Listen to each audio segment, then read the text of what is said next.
Hello, former Crusaders, and welcome to our very special episode. My name is Sean Wasserkrug. With me, as always, is Brian Michaels, and it is now our biggest episode of the year because it's our last video, technically, of the year, even though we're already in the 2024. But it is our best films of 2023. Now, we're going to preface this right out from the start. These are the films that we loved, that we enjoyed.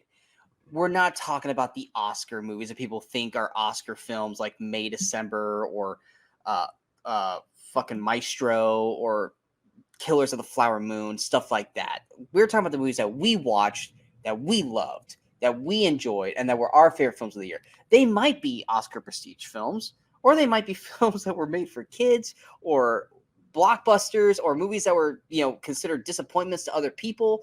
These are mine and Brian's favorite films of the year. You all have your favorites. You are allowed to have your favorites. And we're allowed to disagree and agree and all that. Just don't be douchebags about it. I'm sure Brian's going to have movies on his top 10 or top 10 plus honorable mentions that I am not going to be happy with. Like last year when he had Jurassic World Dominion in his top films of the year. And I hated that fucking And I'm going to have movies missing from my top 10 of the year that are going to piss him off. Like when he didn't like Batman on there. Exactly. No, Batman. Sorry. Exactly. But yeah, I've always separated, if you're talking about the best made films of a year versus like my favorite films of the year, the ones that that's what I call like the ones I enjoyed the most. Like Schindler's List is always an example I give. That is a beautifully made movie. I'm never going to watch it again. It's not like my favorite movie. So of 1993, Jurassic Park is my favorite movie. Schindler's List is the best made movie, but I'm not going to call it my favorite. It's not going to make my top 10 at all. So that's kind of how I do mine. Yeah, every year, I would say my top 10 probably has maybe 3-4 movies that are considered top tier films that there's some crossover, yeah. But I might never watch again, or maybe watch maybe 1, maybe 2 more times. And then the rest are movies that I could watch 10 times a year or more.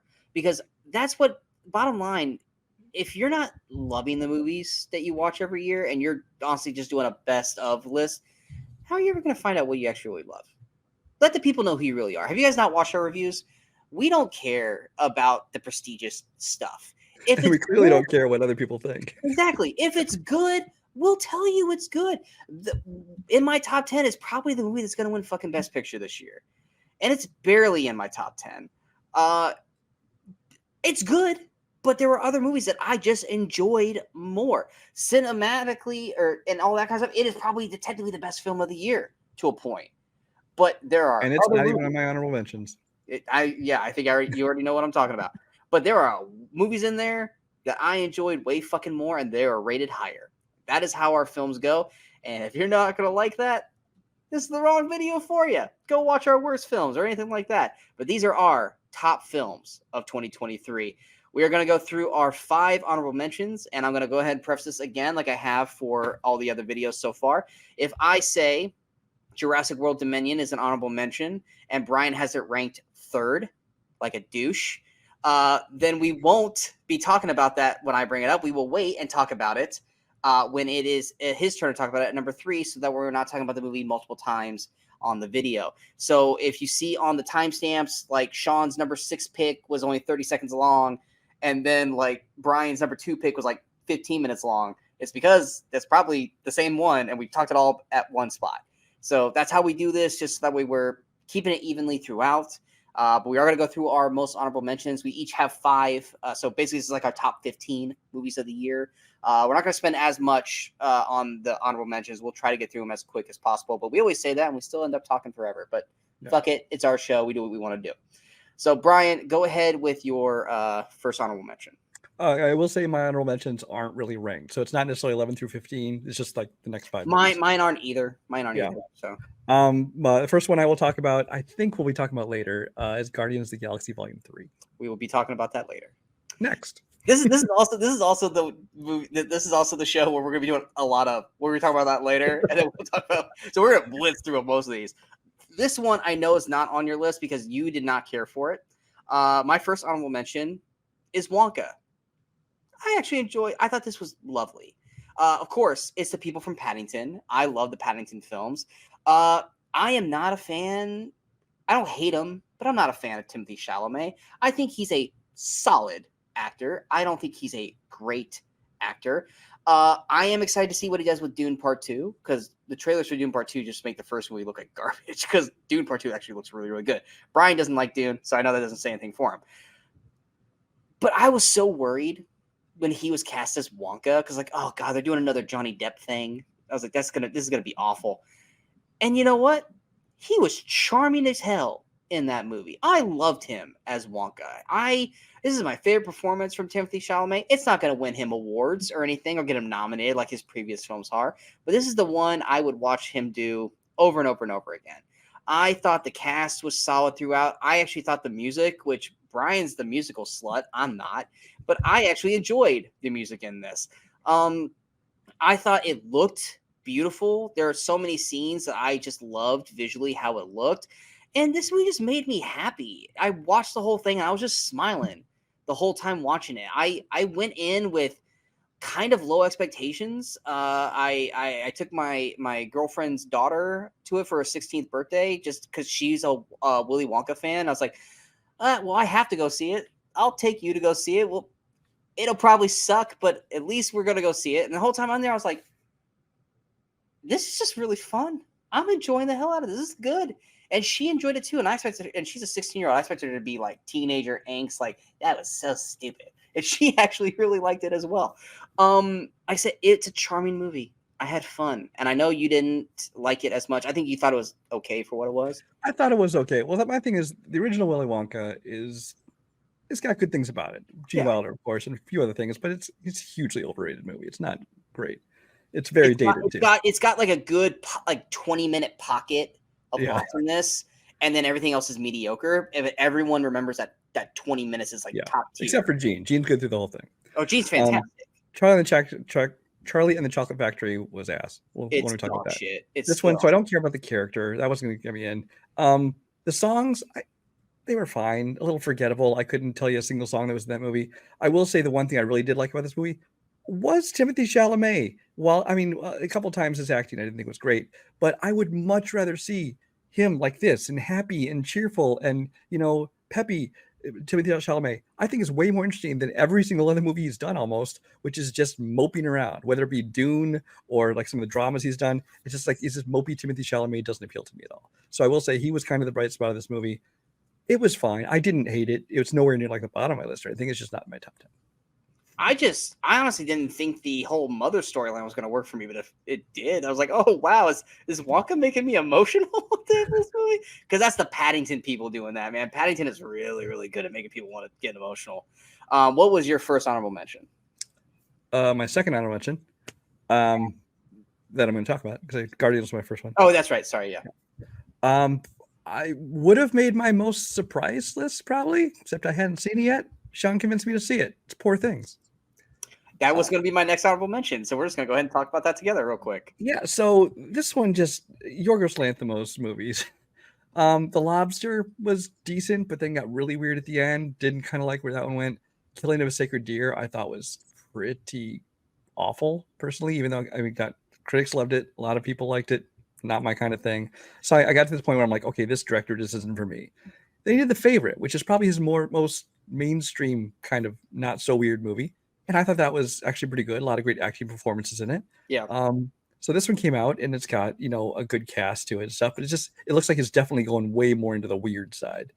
I wasn't going to see it. And then Sean, was raving about it. It was my number one most surprising film of the year. So a lot of everything that I feel about this film, I've already said. So I'm actually going to let Brian take this. Yeah. So I actually ended up really, really enjoying this. I mean, I think that Emma Stone overacts a little bit here and there.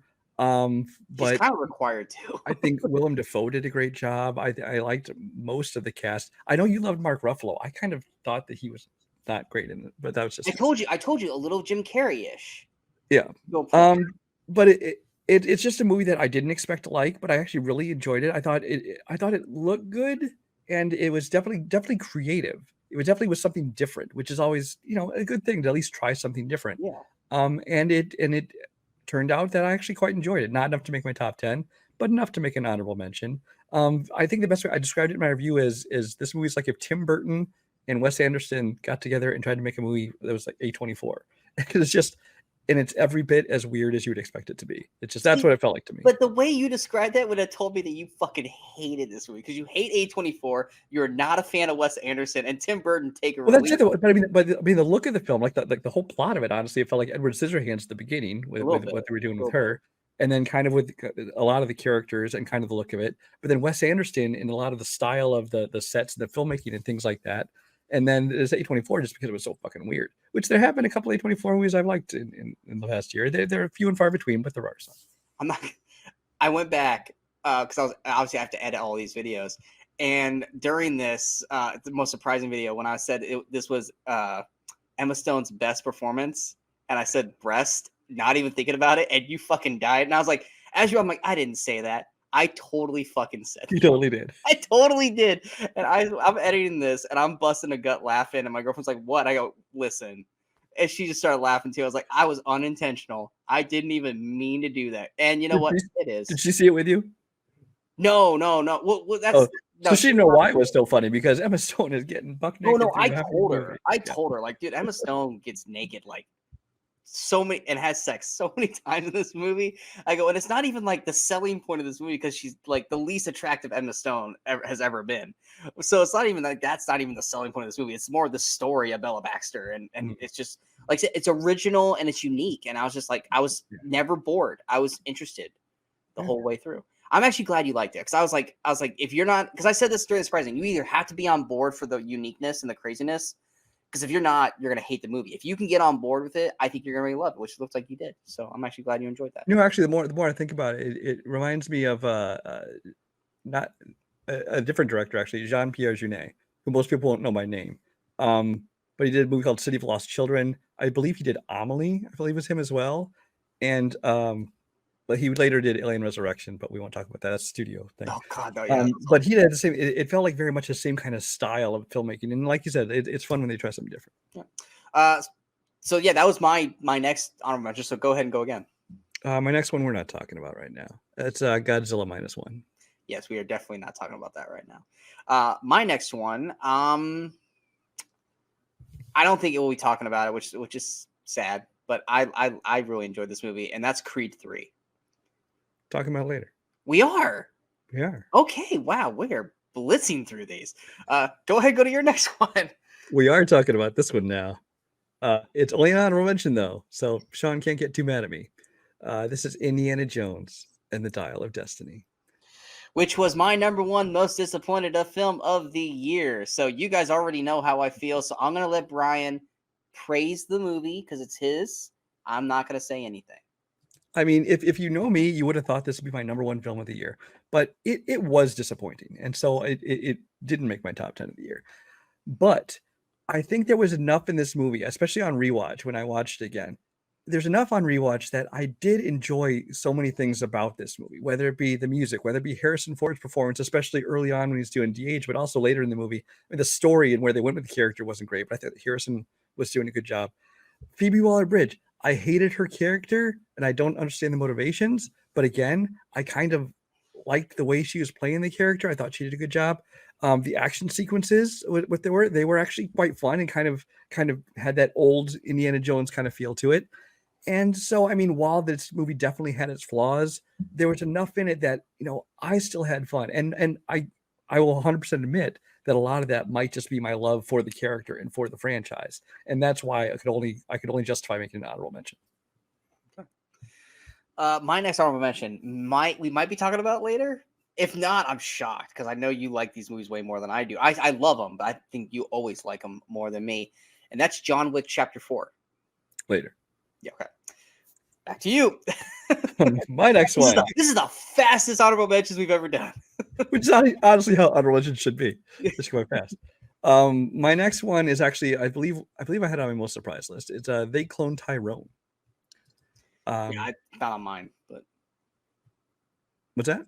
This is not on my list. So. Okay, yeah, no, They Clone Tyrone. I put on my most surprise because this is a movie that, you know, judging by the cast, and we already talked about this some, so I won't talk about it too much. But you know, I was interested in seeing this. But it's a movie that I enjoyed not just for the sense of humor, but for the style of the movie is what really hit me. The director, Jewel Taylor, he reminded me a lot of, I blanked on the name. I'm sorry. The guy who did Harder They Fall, and he's doing Book of Clarence, which is James Samuel. Yeah, James Samuel. James Samuel, also known as Bullets, I believe. But it kind of has that same kind of feel to it. It's very unique kind of voice to it. I love the style to it. I love something different. Like I explained in that, it's like it's a sci-fi story told in a blaxploitation style, but in a modern setting, and it just kind of it makes it kind of unique. Jamie Foxx is having a blast. John Boyega, who is just showing more and more that he's actually a pretty great actor. And so this again, it was something kind of original, something kind of unique, and that's why it stood out to me, and I wanted to make it a honorable mention. Yeah, like I said in your surprising video when you brought it up, I liked all the performances in it. I was super happy when I saw Kiefer Sutherland was the main villain in it, even though he didn't get utilized to his full potential, which kind of bummed me out.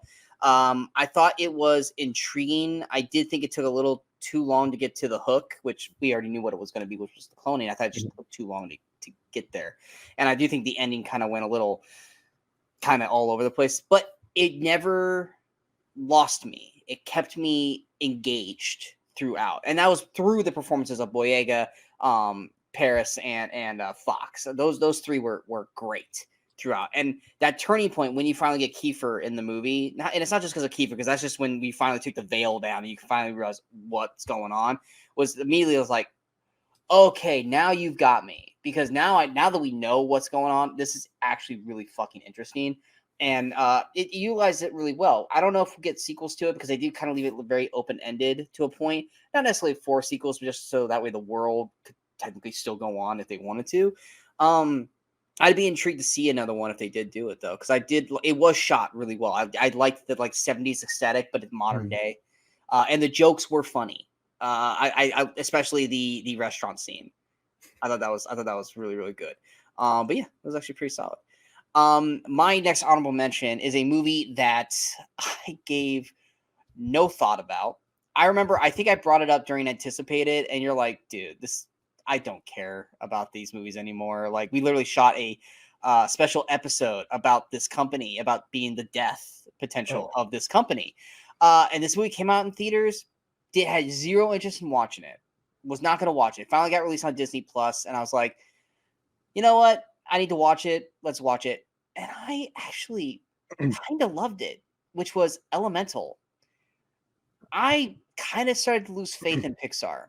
Because if you weren't making a sequel of something that we already had watched, which even then the sequels weren't that strong, the original content hasn't been good since 2020 with Onward. I didn't care about any of the last 5 original Pixar things. And Elemental, I liked the concept of it, but every time I saw the trailer for it, I was just like, this isn't really doing anything for me. But I sat down one night, decided to watch it, and I loved this movie. I loved the world that they created with it. That's something that I can never disregard Pixar for, is they take the time to make these worlds feel very lived in and feel like this is something that's normal. I love the uniqueness that they do, because you're watching this world of all the elements, fire, water, wind, earth, and you're watching how they live, and you're watching how they do things that are normal to us, but in their own way. And you're like, that is fucking clever. And I love when movies do that, when they take something that is an everyday thing for us, but they unique it in a way differently for what these people are, whether it be clouds or what have you. And it just looked gorgeous. This movie looked amazing all the way through. It's not a story that we haven't seen before. It's very, very simplistic story that we've seen 1,000 times. But I thought voice cast was very solid throughout. I thought the story was solid. I enjoyed the hell out of this movie. And I actually got kind of emotional by the end of it, because Pixar is really fucking good at that. It was a movie that I just completely wasn't expecting. And had I not made a promise that none of my films that were on this list could be in my most surprising, this would have been right up there in probably the top 2, because I went in this with zero expectations and loved this movie. I don't think you watched this, because you've kind of you really don't care about watching Pixar anymore. I've got one more honorable mention, so this got to be your last one too, right? I gave all mine. You gave all yours already? Somehow I jumped ahead of you then. Okay, well, my last honorable mention. Oh, no, that's right, because I had 5 originals, and then I always do this one because I don't count these as movies. My last honorable mention is a documentary, because I don't consider scratch that. I don't want to piss people off. Documentaries are films. They're very well done films, but they aren't like movies. If These you know are what our I'm top 10 narrative films. Yes. Exactly. So I don't watch a lot of documentaries, but when one stands out, I don't put it in like my rankings for best films of the year because it's the documentary. So I always make sure to keep it off to the side, and I'm always going to make sure I mention it as an honorable mention because I'm never going to rank it in my top narrative films of the year because of what I just said. But this one deserves to be talked about, and that is still a Michael J. Fox movie. We love Michael J. Fox. Brian loves Michael J. Fox because of Back to the Future and all that kind of stuff. Brian, have you still not watched this because you didn't want to watch it because it'd be too sad? I'm still not. I'm just afraid it's gonna make me sad. It's gonna make you sad. It's 100% gonna make you sad. I don't like to be sad. I know you don't, but it's Michael J. Fox. This movie this documentary is amazing. It's sad because Michael J. Fox is so full of life, and he's been like that in all of his TV shows and his movies and everything. And you're seeing him with his Parkinson's and how it's affected his life and how he is. Hell, in the first 5 minutes, man, it tears your heart out in the first 5 minutes, but to the point where you're almost crying in the first 5 minutes, but then you're laughing as you're crying because at the end of the day, as hard as this life has been for Michael J. Fox, he's never lost his joy. He's never lost his just ability to make anyone laugh and smile. There's literally a scene, it's in the first 5 minutes, and I've told Brian about this scene already, because when he leaves his apartment, he has to have someone with him at all times, kind of like staying in between him, like, hey, walk slow down, because Michael J. Fox just wants to go, because he's always been that way, but his body won't allow him to. So he has to have like this guy walk with him at all times to kind of keep him in a barrier so he doesn't fall over. And he's walking down the sidewalk in front of his apartment, like, it's also like, one of those New York rich ass like bellhopper apartment, condominium things. Like, it's like no one could afford to live there outside of Mike J. Fox. And this girl's walking down the street, and she walks in, and she recognizes him. She's like, "Hey, I love your movies." And Michael J. Fox like goes to turn the handshake, but his body, and he trips, fucking face plants, and you're just like, "Oh man, that's so sad." And she's like, "Oh my god, I'm sorry." And he's like, she goes, "It was nice to meet you." He goes, "It was nice to meet you too. I was head over heels for you." And I was like. And that's one of those things where it's like you wanted to cry for, but god damn it, he fucking just made me laugh because he doesn't let it affect him. It affects him so fucking much, but it never takes away his joy and his smile. And it's a beautiful, beautiful story. And it goes through the chronicles of him starting out as a kid to stardom to his addiction or and stuff like that through the Parkinson's and everything. And it's such a beautifully well done story. And if you couldn't love Michael J. Fox more, this does it for you. And it just teaches you so much more of the stuff that you didn't know, and how much he was dealing with this stuff, and you were watching him all these things, and he was dealing with it as you were watching it, but he was so good at trying to hide it. And there were times where you maybe saw it, but you just were thinking, oh, he's just doing some weird acting thing, and it was actually him fighting through it. And it's such a heartbreaking but beautifully amazing documentary. It's on Apple TV. If you're a fan of Michael J. Fox, and Brian, I'm still going to say this to you, you are owed to watch this because I'm going to at some point eventually. Yeah, it's so beautiful. It's so beautiful. I fucking loved it. Now we will go into our top 10 films of 2023. Brian, what is your number 10? I'm going to piss Sean off right from the top. My number 10 film is a movie that Sean had most disappointed list. It wasn't in my top 10 until I rewatched it again, and I thought, you know what? I like this movie. It's The Flash. I mean, I'm not happy, but I'm not like as pissed off as you put in Jurassic World Dominion in your top 10 last year. And it was at number 10. It was in the same spot, by the way. Okay. So The Flash, right up the top, there's CG issues in this movie, especially in the time, the Chrono Bowl or whatever they call it. There's really bad CG, and as well as the baby's the beginning. Anytime he's using the used to represent speed, whatever, out of his intentions, it looked bad. So I'm gonna push the CG aside. The story itself, I actually really enjoyed it. I think Ezra Miller did a great job in both roles. I believed that they were two kind of separate characters. I liked the interaction between them. I thought that they played the emotion very well in both roles, and especially there was the scene with Barry and his mother. I thought that was like honestly one of the most emotional scenes. Oh yeah, that was One of incredibly the most emotional scenes of the year. I thought that he played that very well. And so, as on a character level, I really enjoyed this. The whole Batman thing. Would I have liked them to use Batman better and a little differently? Yeah, but I didn't dislike what they did with it. It was almost more like an extended cameo than like it wasn't a team up movie. But I would have liked more from Michael Keaton. And honestly, I think that this wouldn't be so frustrating for Sean or for most people if they had done what they were going to do, which is Michael Keaton was also going to show up in Batgirl, I yeah. believe, He and he I was believe he was also Batgirl. supposed to show up in something else as well that got canceled. Yeah. And so it's like if this could have been introduction to Michael Keaton to be back into the DC universe, we would have loved it. I'd agree with that. I'd agree with But the that. fact that this is all we're going to get of him, it's like, oh, you could have done more with him then. So I get that. I get that response to it. But just judging the movie by itself, I, as somebody who's not been big on most of the DC movies, and there have been some I liked and some I very much haven't liked. I actually thought that this one succeeded for me because I thought it was a creative use of his powers of the story, but mostly what surprised me is that I worked most on the character level, and especially being Ezra Miller, who I normally don't like. That's true. That's very true.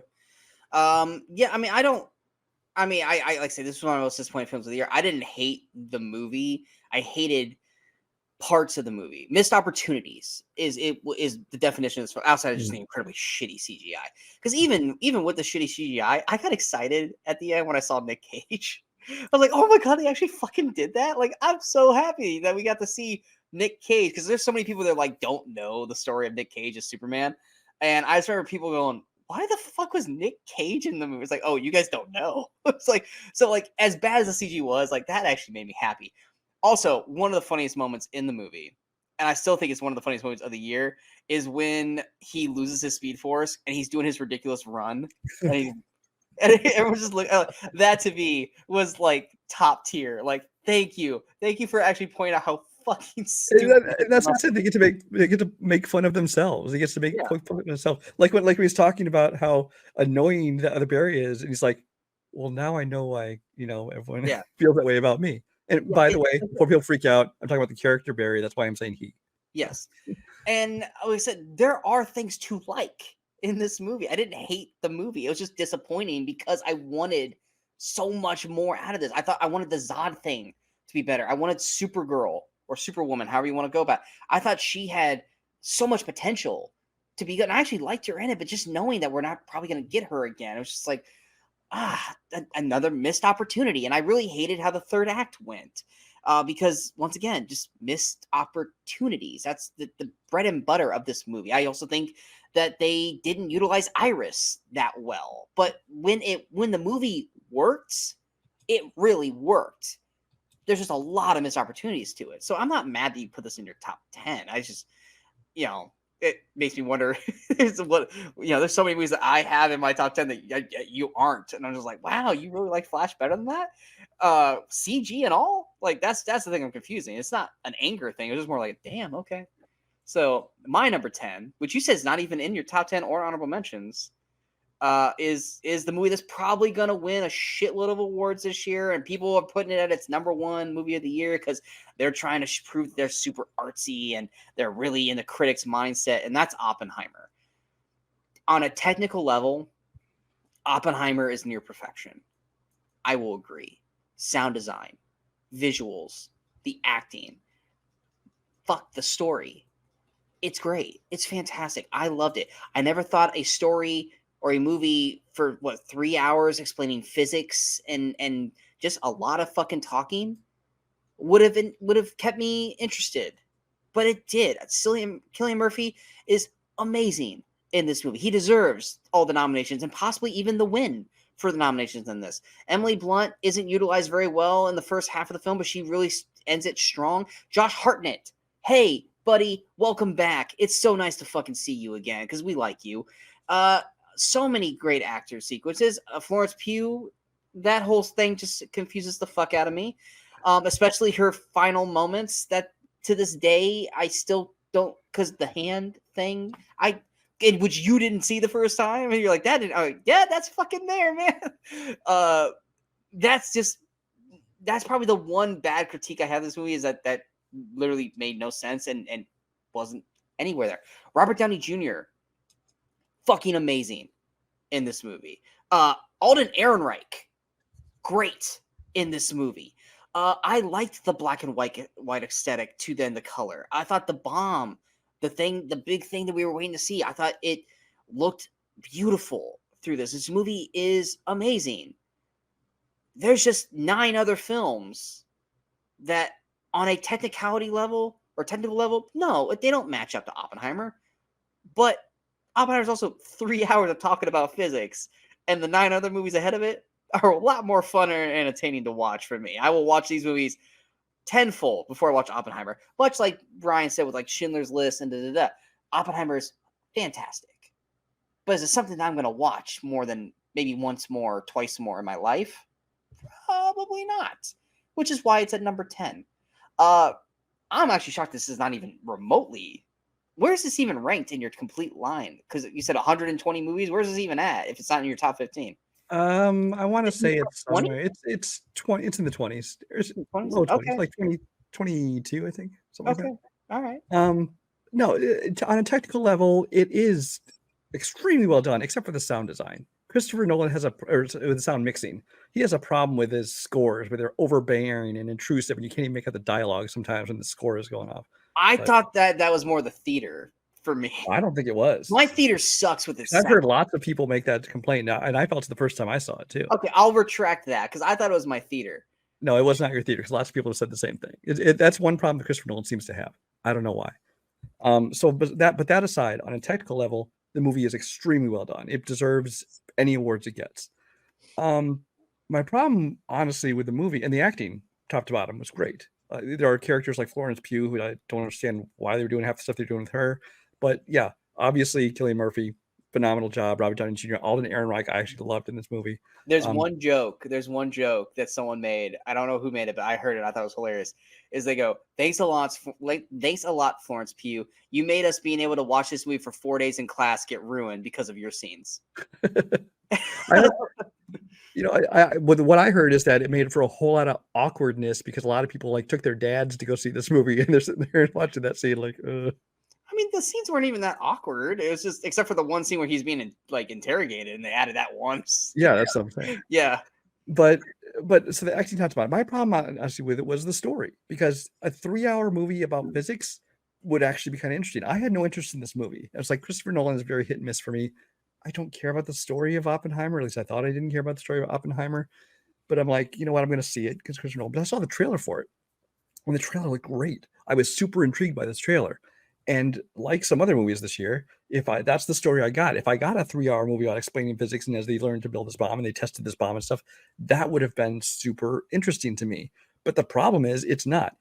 50% of this movie or more is spent on this whole other storyline about suspicions and inquiries and the Communist Party and people's affiliations and things like that.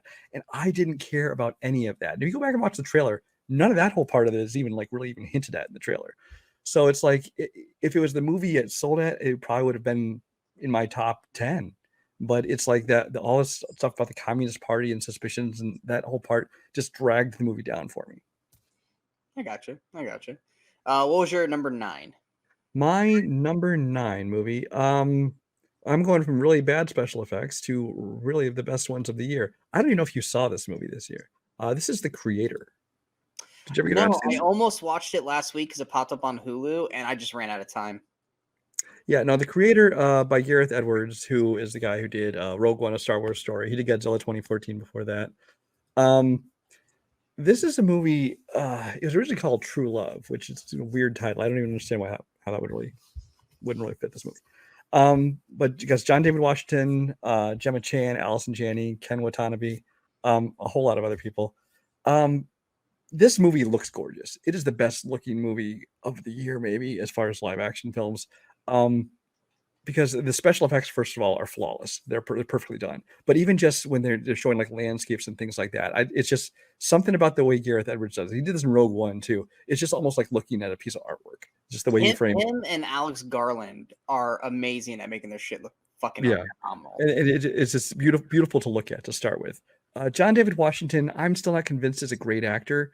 Because he seems, but he seems like he's getting better and better every time I see him. I think he's really good.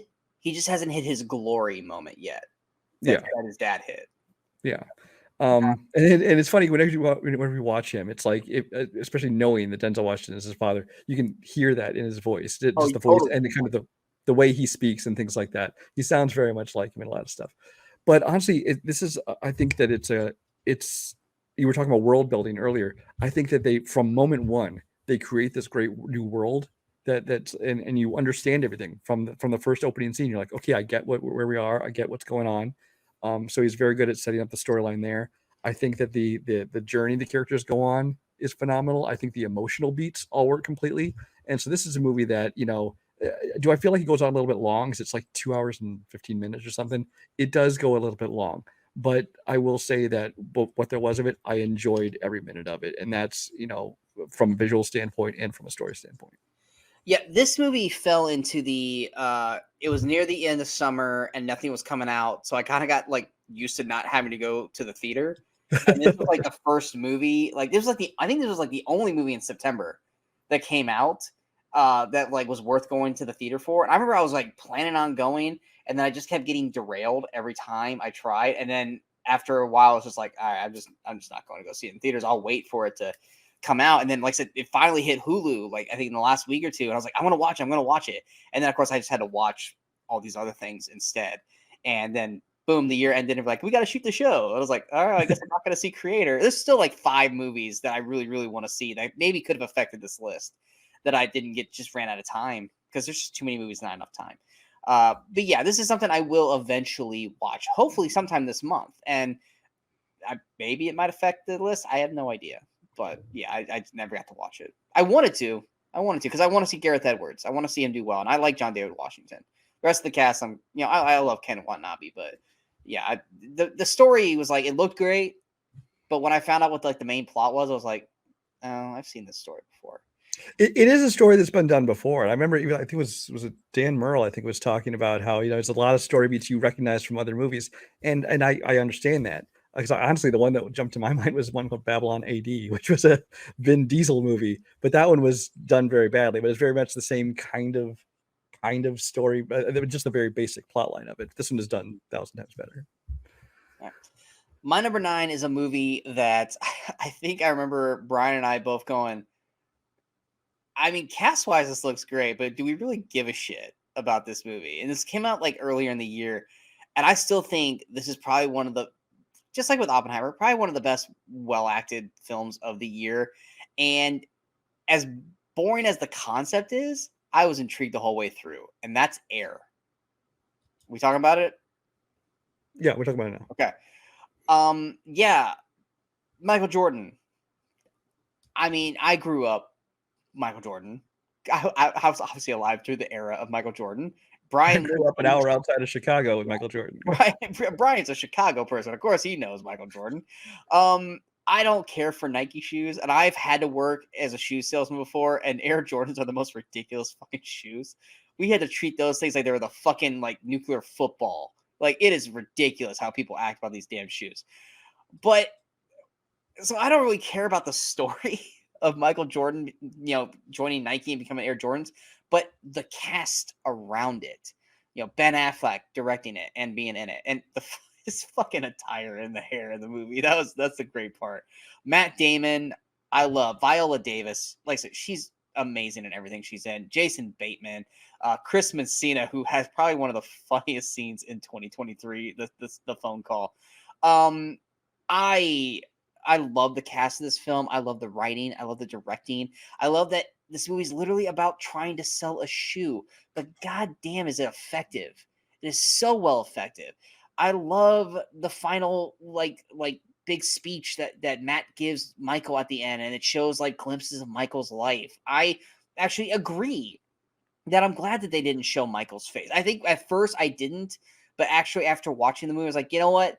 I'm glad they didn't show like someone playing Michael, because then that would have been the focal point of the movie. And the focal point is not about Michael; it's about the fucking shoe. I loved this cast. I loved the performances. I loved everything about this movie. There wasn't anything I disliked about this film. The reason why it's at number 9 is because at the end of the day, it's still just about a fucking shoe. At the end of the day, but I think this was like my first movie of the year that I generally actually love this movie. I know you liked it, but not enough to crack your top 3. You know, I did like this, and honestly, if I had had a chance to rewatch it before now, there's a chance it would make at least my honorable mentions, if not even my top 10. But it's just the other ones are fresher in my mind, so I can remember what I loved about those more. This one, like you, I don't really care about the subject matter. I am absolutely a Chicago Bulls Michael Jordan guy. I was watching him through his whole career. But I don't really care about the shoes. I don't care about the business side of this kind of thing. So I don't care about the story. But I've always said, I remember talking about a movie, I believe it was Straight Outta Compton I was talking about. And I said, what really makes a movie, how you know a movie is good, is if it makes you care about a subject matter that you don't care about. It's like, I don't care about shoes, but I was into the story. I was really enjoying the story. And like you said, the cast top to bottom is great, and what kind of really sells it on it. I like that it wasn't a comedy, but it definitely had comedic elements to it. It kept it Oh, it fun, totally did. kept the story fun.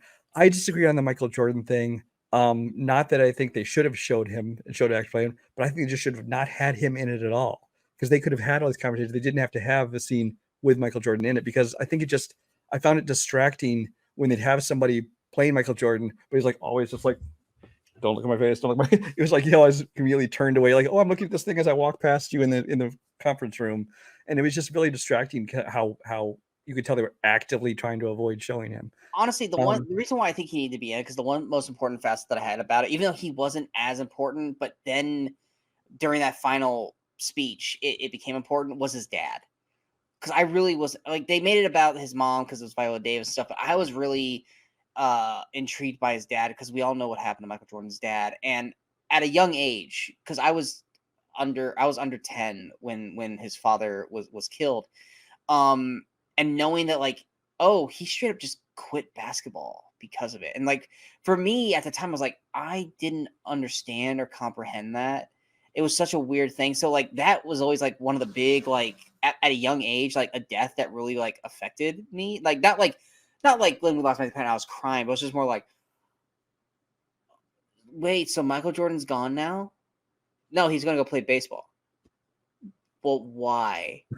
And it's like, but because like I love baseball. I played baseball my whole life, but I just didn't understand that. And so like, that was something that always like stuck with me. So when I finally got to see his dad, and I don't remember the actor's name who played his dad, but he was really good. He doesn't get enough to like be amazing, but he was really good. And then when he goes to that speech and they show like remnants of the passing of his dad and stuff, I was like, I loved that, because that was a moment in history for me that resonated, because I never knew or really expected that at a young age, like that would affect somebody. Like obviously losing a parent is huge. It's huge.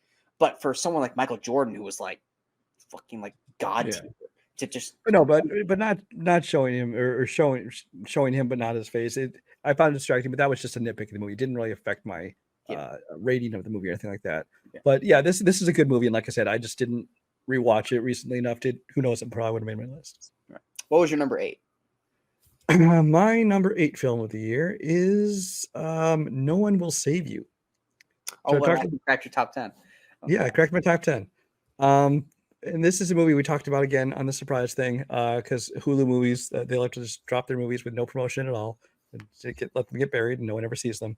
But this is another one that when I watched it, I immediately started like evangelizing, trying to tell everyone else to watch this movie, because from moment one, this movie just grabbed me, and the suspense and the sense of dread and the atmosphere they create is so great. Caitlin Dever in every scene of the movie essentially carries this movie on her own without any dialogue. There's like 4 words of dialogue she speaks. But it wasn't like done like a gimmick. It just happened that way. It's like it was like 20 minutes in the movie before I even realized, like, wait a minute, we haven't heard anybody speak a word yet. And I was like, okay, I kind of like the way this is going. But the special effects, the way the aliens were done was actually really good. They were able to kind of create their own original kind of version of the aliens, because like a couple different, stages or different versions of them. I love the what do they call the people at the airport? The marshallers? Yes, they Yeah. had like the big one, and it's just like doing Yeah. this, and it's like, Like, I'm like, oh, he's just the guy who's trying to tell them where the fuck to go. but yeah, I mean, honestly, everything about this movie just surprised me in a good way because like I was only watching this movie because I'm like, oh, Caitlin Deaver's in the movie, sure, why not? I'll watch it, and I loved this movie. Now the ending for me, I didn't hate it, but I was kind of like, okay, that was a weird choice, a weird way to go with it. Sean has rewatched it more recently than me, and he said it kind of helped him, now they knew it was On coming. rewatch, the ending it flows a lot better. But like at first, yeah, it's such a shock. Like Yeah. Joel, But it didn't ruin the movie for me. It might have brought it down a little bit in my taste, but who knows? Maybe upon more rewatches, and there will be many of them over time, I'm sure. I will learn to appreciate that I need more. But as it is, it's just everything about this movie worked for me, and the fact that it came from out of nowhere almost made me love it more. yeah, like I said, I said a good chunk of this during most surprising. Like I said, once you get past the first like 5 to 7 minutes, where it kind of just sets the stage for who she is, and something's off about her because the way people act and around her and how she looks like she's really trying extra hard to be like inviting and nice and stuff. You're like, what's going on? But then we get to nightfall. Once we get to nightfall, the next 20 fucking minutes is some of the most like insane best 20 minutes of 2023. Yeah. Like I said, when I first watched this, it was like 2 a.m. in the dark, and I was just like the whole way through, and I just wanted to talk to Brian so bad about it, but Brian was at work. That first 20 minutes is amazing. Like I said, visually, everything's great. The creepiness factor. I don't get scared watching movies, but this movie made me just go, like I couldn't move. I was You're frozen. like, should I go turn some lights on? No, it wasn't to that point, but it was just more like it. I had goosebumps watching. I'm just like, I don't want to move because I am so just I'm in. And there's another movie we're going to be talking about later that I was just frozenly locked in for the whole movie. Deaver's great in this. Like she gets to say 4 words, and I think 2 of the words are just a repeat of the 2 Yeah, yeah. she says. But yeah, the ending is kind of a jolt. It's like a Twilight Zone-y kind of end. That's probably the one thing that's going to kill this for a lot of people. But like I said, on a rewatch, I think it flows better. I'm not saying it completely redeems itself because it doesn't, but it made me a little more, I guess, okay with it after the first time watch. But yeah, this movie is a pretty solid film. This movie's probably in like my top 25 because of the ending. But yeah, it is a really, really good film. And it's a film that a lot of people aren't going to notice because of it being on Hulu. Some of the best films, man, like Palm Springs a couple years back was like my number 3 movie of the year. And a lot of people still have never seen that damn film because it was on Hulu. Hulu secretly always has at least one good gem, if not 2, every year. My number 8 film is a film that I refuse to watch for one reason and one reason only, and that's because of its fucking director. Because I can't stand this fucking director. But I watched it because I love the lead and I love watching him and everything. And I always, if he's in it, I'm going to give it a shot in spite of the director. And this movie blew me away because the way Brian says it, it's the least Guy Ritchie movie of all Guy Ritchie movies. And it is, I refuse to call it its full title. It's The Covenant. Even though it's Guy Ritchie's The Covenant. Fuck that. It's The Covenant. It's one of those things that's made to set it apart so that people don't get it confused because there was already a movie called The Covenant. I get it, but no, it's just because I can't stand Guy Ritchie. I hate that I Yeah. have to say his name for the Yeah. title. If we were playing trivia, I would take the missed point because I refuse to write Guy Ritchie in. But yeah, I am not a fan of Guy Ritchie. I don't like his style of shooting. I just don't like it. There's a couple movies I can kind of like deal with him, but more times than not, I don't like him. But yes, this is the least Guy Ritchie movie of Guy Ritchie movies. Jake Gyllenhaal is fantastic in this film. And is it Dar Salim? Salim, I believe it's called. Salim. He's incredible in this movie. I loved him in this film. And I remember I like texted Brian. I was like about like 3/4 of the way through this, and I'm like, Brian, The Covenant is amazing. He's like, you're watching a Guy Ritchie movie? And I was like, I know, and I fucking love it. I don't know why. It's so fucking good. The story is strong. The performances are amazing. I think I told Brian, I go, there's maybe like 90 seconds of Guy Ritchie in this movie, and it was the worst 90 seconds of the fucking film. And it's like literally this point in the middle where like Gyllenhaal's having like a nervous breakdown, and that's like that nervous breakdown is like the most Guy Ritchie of the whole film. God, I'm blanking on his name real quick, and it makes me mad because I love the actor. The guy who plays Homelander and The Boys, Anthony Starr. Anthony Starr. He's got a small part in it. I'm just happy to see him in a movie because he's a TV show kind of guy. I was so happy to see him in it. That's also the reason why, like in Gen V, and for once, not playing a bad guy. Exactly, and that's why his face looked a little off in the Gen V finale because he still was shaved off the beard from the movie. I love this film.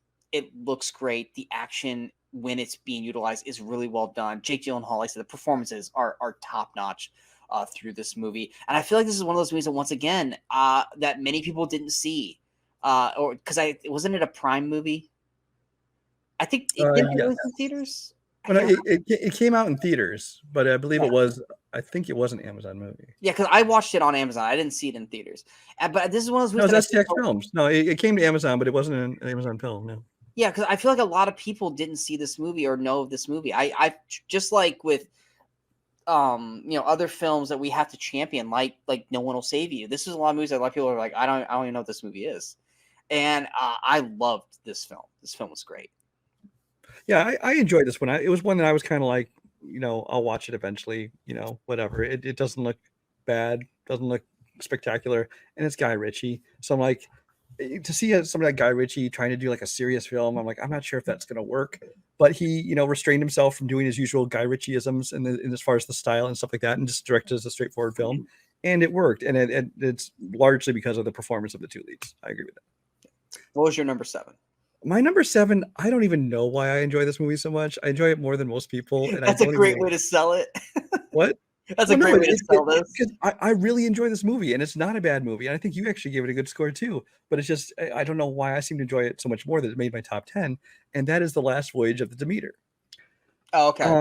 This is it's a movie. It's basically based on one chapter of Bram Stoker's Dracula, where the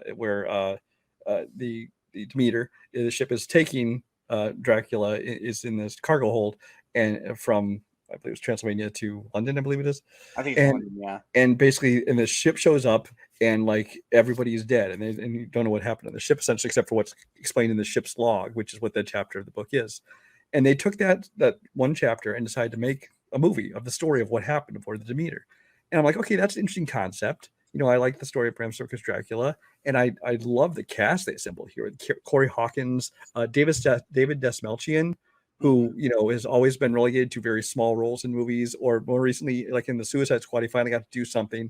But he's playing kind of that same character he plays a lot, which is kind of this kind of weird, like timid guy, awkward, yeah, that's skittish and awkward. And here he gets to play like a real role. And I thought he actually did a great job in this. Liam Cunningham, who you might know from like Game of Thrones, especially, is in this. And it's from the director of a lot of movies that I like. From The Autopsy of Jane Doe was good. I thought he did some other stuff. I think I was thinking of a different director. Anyway, but he has a great visual style to it. And again, I think visually it looks beautiful. I think the suspense worked very well. A lot of people didn't like the look of Dracula, the vampire. I think it looked awesome. Which I thought he looked excellent. I think most people are just looking for a traditional Dracula, and that's not what he is here. This is going back to the original novel, and this is how he's described as being. And just like in Bram Stoker's Dracula, we kind of took the same form in the movie Bram Stoker's Dracula, because this is how he's written in the book, and it makes him look more feral. It makes him more like a monster. It's not just like this charming guy in a cape that's going around biting women on the neck, which made it far more terrifying for everybody. Towards the end, there's some CG that gets a little bit kind of wonky, but I think the look of the film is great, and I just enjoyed the story beginning to end, and I thought it was like a creative idea for a story and executed very well. Yeah, I thought this was very solid. Like I said, a lot of people described it. I think we both described the same way as like Alien on a boat, because it's hidden. He's hidden for most of the film. And he just kind of comes out and attacks. Like I said, I like the cast as well. I think the visuals of Dracula worked really well. A little too dark through most of the movie, but he attacks at night. That's his whole thing. He's fucking Dracula. But there were some points where I was like, I kind of wish that it a little lightened it up a little bit. I also watching it at home. No. Okay. No, but I just, like I said, my theater screen's not that great. And you know what? I think I was just looking at my original entry on Letterboxd for this, and I think one of the reasons it says really enjoyed this. Great rebound for my movie going week after suffering through theater camp yesterday. So Maybe that's why I thought the movie was so good, because it was compared to something so bad. Yes. I wasn't a fan of the end because it was like trying to like almost like The last scene is totally yeah. tacked on. It should have just left that off. It felt like they were trying to tack on a sequel or a franchise to it. It's like, don't It's the just same let thing it they did at be the end what of it is. Dracula Untold. It's like, no, Yeah. you've told your story. Don't try and have a tease for anything Yeah, else. but no, it's very solid. It's a very solid film. It's very solid. I liked it. My number 7 is a film that probably isn't going to be on most people's list, but like I said, this is my list, and this movie was very special and important to me. It's definitely not on Brian's list, but Brian did like it, and he had no expectations to see this film. And that is Teenage Mutant Ninja Turtles: Mutant Mayhem. I grew up to be a turtle. I love turtles so much. I had the toys. I had the cartoon series. I watched all the movies, even the shitty Michael Bay ones, even though he didn't direct them. I know. This movie is probably the best Teenage Mutant Ninja Turtles movie ever made. It is the one movie that actually did the one thing that none of the other films have ever done, and that's actually made the turtles actually teenagers. Because every movie they've always kind of felt like college kids to a point, like their maturity level. These are the first ones that actually felt like teenagers because they actually had actual teenagers play the characters and voice the characters, and the conversations felt like teenagers. And it's for most people who don't know, the Teenage Mutant Ninja Turtles was a comic book before it was a show and everything else, and this literally felt like a comic book coming to life. I loved how ugly it looked and how like certain human characters just looked deformed because they just were unique in their drawings. I love the performances. I love the cast choices for so many of these people, like Paul Rudd as Gecko. I fucking loved that. I love your vibe. Ice Cube as Superfly, I thought worked. Jackie Chan, we were just talking about him on Worst Films of the Year, how it's kind of sad how he's not really that good anymore, but he was great as Splinter. I didn't really like how Splinter looked in the movie, but he was great as Splinter. Like I said, the kid cast of the Turtles was fantastic. April O'Neil, not what I expected her to look like, but she was really good in the movie as well. I loved the action. I loved the music they used for this. I loved everything about this. And this movie made me feel so sad and emotional for the Turtles in the first fucking scene. In the first scene of the movie when they're literally watching, and I love how they integrated live action into it. Like they literally are watching Ferris Bueller's Day Off. And I love the moment where they have to go home and they're like getting ready to go down in the sewer and they look back because they realize that that's what they want. They just want to be normal. And I felt that. Like I actually felt emotionally sad for the Turtles in that brief moment. The movie had just started.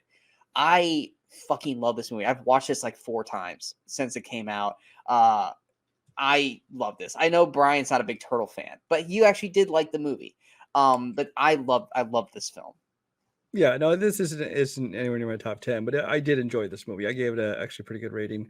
I don't have the same connection to the Turtles that you do. I mean, I've obviously seen everything that they've made. Personally, I think I still prefer the 2007 animated version is my favorite Turtles so far. But this one was enjoyable. There were things I didn't like. Like I did not like the reinvention of April O'Neil, a couple things like that. But it was a fun new take on it. The animation style, I kind of liked it first, but eventually I kind of got, I don't know, it seemed like it was a little much. But again, those are nitpicks. I enjoyed the movie for the most part. What was your number 6? My number 6, you mentioned earlier, it is Creed 3. Creed 3 is a movie that was not in my top 10 like a week ago. It was a movie I very much enjoyed, but it kind of, moved down. But then I did a rewatch of it and it jumped right back in there. I'm still waiting to do a rewatch. I haven't done a rewatch yet. Yeah, no, I really think you should because I think you'll really enjoy it even more. The main appeal, I've never been a huge Rocky guy. I've seen all the movies, enjoyed them to different degrees. The Creed movies I've actually enjoyed more than most of the Rockies, not all. I agree with that sentiment. I agree with that. The Creed movies have been very good. This one, obviously, Michael B. Jordan, our second Michael Jordan of this list, he was directed as well. But the big appeal for me, and I think probably for Sean as well, was Jonathan Majors. Because not only have we liked Jonathan Majors in a lot of things he's done recently, but he just looked like a beast. When you saw the first shots of him in this movie, you're like, holy shit. Yeah. Insane. If he wasn't basically having his career almost pretty much ended right now, I would have loved to see him play Tyson. Like in a biopic of Tyson. Yeah. Oh yeah, Absolutely. Because I mean, he looks like a beast in this movie, and you're like, how is Michael B. Jordan going to beat him? I don't see how Creed's exactly. going to do that. Weight class Um, wise, just in general. but yeah, but I watched this movie, and I love from the very beginning the relationship between them. They're like almost these two, like, essentially brothers. I mean, not blood brothers, but they're essentially brothers, and they grow up, and then they kind of meet at different points in their lives, and years later when they've kind of gone down different paths. And I believe the relationship between them. I kind of believe the bitterness. There are some things you have to stretch belief, like the fact that they let this guy have a title shot out of nowhere. This kind of thing. Like, okay, whatever. It's the movies. Um, but I just thought that it was so well done, and most of that was because of the performances of Jonathan Majors and Michael B. Jordan. Um, I didn't love the kind of anime kind of thing they did in the final fight. But then again, I don't like anime, but it wasn't enough again to drag my rating down on that. Um, the story, Tessa Thompson, I've never loved her character or performances in these, but she did fine. But again, it's just about the relationship with those two, and I just thought it was really well done, and so made my number 6. Yeah, I loved this movie. I did. I thought Jonathan Majors was fantastic. I thought Michael B. Jordan continually still is fantastic in the film. The things that dropped it from out of my top 10 into honorable mentions was the daughter storyline was just kind of there. Um, it was like, oh, we'll just throw this in when we are looking to stretch the time, I feel like which trying to set up a next Creed movie. basically, Yeah. and then I felt like after like, uh, I'm blanking on Major's character name. It's not Damien, is it? Yeah, it's Yeah. Dame. Yeah, he's Dame. Um, as soon as Dame wins the title, they just fast forward the plot like within 10 minutes. I was like, slow the fuck down. God, we just jumped like 10 months, like in a span of 10 minutes, because they made it seem like we're fighting next week. It's like, no, that's not how boxing goes. Like, this is gonna be like at least 6 months. And they just fast forward. Oh, wait, we gotta throw the monologue in. Boom. Or the not the monologue, the montage in, boom, and we're at the fight. And I just felt like this movie needed another like 20 minutes to just let these characters breathe.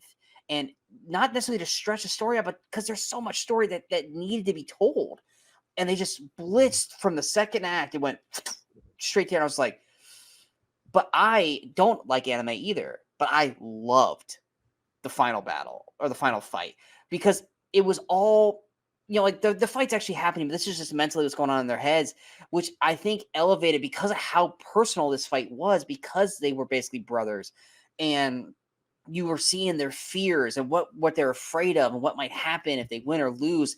And once again, like, yes, Dame's character, not that he was unredeemable or anything, but he went about things very shitty. You felt for his character too at the end because he was trying for everything. And even what happened to him in the beginning of the movie and where he was at, I'm not going to say what it is because people haven't seen it yet. Like, he's not like a bad guy. So you feel for his character, much like how I kind of Creed 2 made me feel bad for the Dragos. And when was that you ever gonna feel bad for the fucking Dragos? That's what Creed does. And not to mention the movie started off fantastic with his rematch against the fighter from the first film. Oh, a pretty Pretty boy Conlon. Pretty Ricky Conlon. Yeah. Yeah. That fight was great. Like, everything about this just looked fantastic. My only problems was, like I said, was the fast forwarding to the third act, which I thought really hindered the movie. And then, of course, the daughter plot, I just think it needed a little. Once again, you could have put that in that 20 minutes to build on it. But I know I loved Creed 3. It was just those things that bumped it to honorable mention. I loved this movie. Loved it. But then again, I knew I was going to love it. Trailer alone had me locked in on that movie. Yeah. My number 6 is something that you already brought up in your honorable mentions, and that is Guardians of the Galaxy Volume 3. I love the Guardians. Guardians of the Galaxy Volume 1 is one of my favorite MCU films. I'm one of, and I think Brian is too, a defender of Volume 2. I really enjoy Volume 2. I don't know why it gets all the hate that it does. It's not as good as Volume 1, but I think it's really, really good. I love these characters. I've grown to love every single one of these characters, and I'm so happy to see them. I remember that was like one of the biggest nitpicks we had of Thor: Love and Thunder, was that they were only in like the first like 7 minutes of the movie. I was like, what the fuck was the point? Like, we thought it was going to be like a little bit more, but this movie, like, I think that was what Brian was worried about. Is Brian just wanted to have fun. Brian didn't want to be sad. watching this movie. I was fully ready to just be a blubbering mess when this movie came out, and it did. Fucking Rocket, dude. Rocket destroys you in this movie. And a lot of people want to shit on Chris Pratt, but that one scene, dude, Pratt obliterated me in that moment. And like you see it in the trailer, and you're like, oh crap, what's this? But then when you actually lived in that moment, dude, Chris Pratt kills this. I would say there are certain elements that don't necessarily work, and that's the oh god, what the fuck's the bad guy's name? I'm blanking on it. It's the High Evolutionary. Yeah, High Evolutionary. As he's the best villain that they had in the trilogy, but it's still not that good of a villain. Ego was great, but they just didn't utilize Ego well in Volume 2. High Evolutionary, I mean, easy. I hate animals. I abuse animals. You're the worst motherfucker alive. Like that is the easiest thing you could go to on that. But they just like I felt like in the third act when it gets to the final battles, they didn't know what to do with them, and that was the problem. Is just like I felt like once they like landed on that planet and they like went to that neighborhood, the movie did kind of like start to lose itself a little bit. They utilized their first cuss word in this, and it was to perfection. Perfection. The best version for the I couldn't have written a better way to use the cuss word in this. Nebula, fucking amazing in this movie. I'm so glad that they finally utilize her, and because Karen Gillan is amazing. I love her, and I feel like everyone finally just kind of saw the potential of her and like let's give her more. And they do. I love her character arc from this all the way through to the end of this. Groot's just kind of there. I love Groot, but he was not. I hate the reinvention of his look. I know you. I understand it's technically not the same Groot, but it's like I don't like the stocky one. It just seems to me like an excuse to like, just have a guy in costume on set more instead of. And I do feel like they copped out by not killing anybody. I really do. Especially when they totally played it up like they were going to be dead. They played it up so hard that at least some people are going to die, and no one. Spoiler alert: no one dies. And there were some cop outs. There's at least kill Drax. Especially like Drax. Drax like dies like 4 times in this movie. He always survived. But yeah, I love this movie. I think it topped off the trilogy beautifully. If they continue with it with the newish version of it, I mean, I'll watch it, but it's not going to be as good, maybe. But yeah, this movie tore me to shreds, but I loved it. Yeah, and it ended with Star-Lord will return, so he's probably getting a solo either show or movie or something coming along eventually. Well, yeah, I'm talking about like the new Guardians the new group. Yeah, I don't think they'll make a movie of that group. I don't think that group is strong enough to carry. No, but they'll probably show up in like some of the wars or something. Yeah. Yeah. This is a movie. I'm always going to love Guardians of the Galaxy to a certain extent, just based on these characters alone and the relationships between them and the banter between them. I love their interaction, especially. So that's why it at least made my honorable mentions. I think what held this back for me was largely the story. I didn't. Not only did I not want to be sad, I didn't really care about Rocket's backstory and these other creatures that he met and got along with. It's like, I know what they were going for. They just wanted to pull your heartstrings, but it's like, I don't. The whole villain, like you said, being an animal abuser makes you hate him to a certain extent. But again, it's like that just seems like they didn't do much with it. Like you said, they didn't know what to do with him in that third act. Adam Warlock was going to be in this movie, and it was going to be Will Poulter, who I really like. Will Poulter, I thought he'd be great. He could be a good addition to this franchise and everything.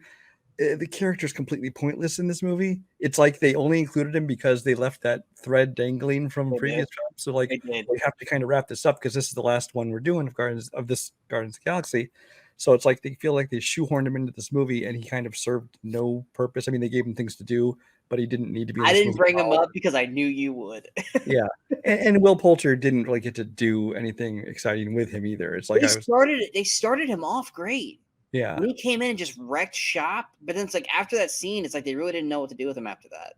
Yeah, so I was disappointed in little things here and there that kept it from making my top 10, but it still deserves an honorable mention just because I mean the characters and dialogue and interaction alone makes this movie a fun watch. What was your number 5?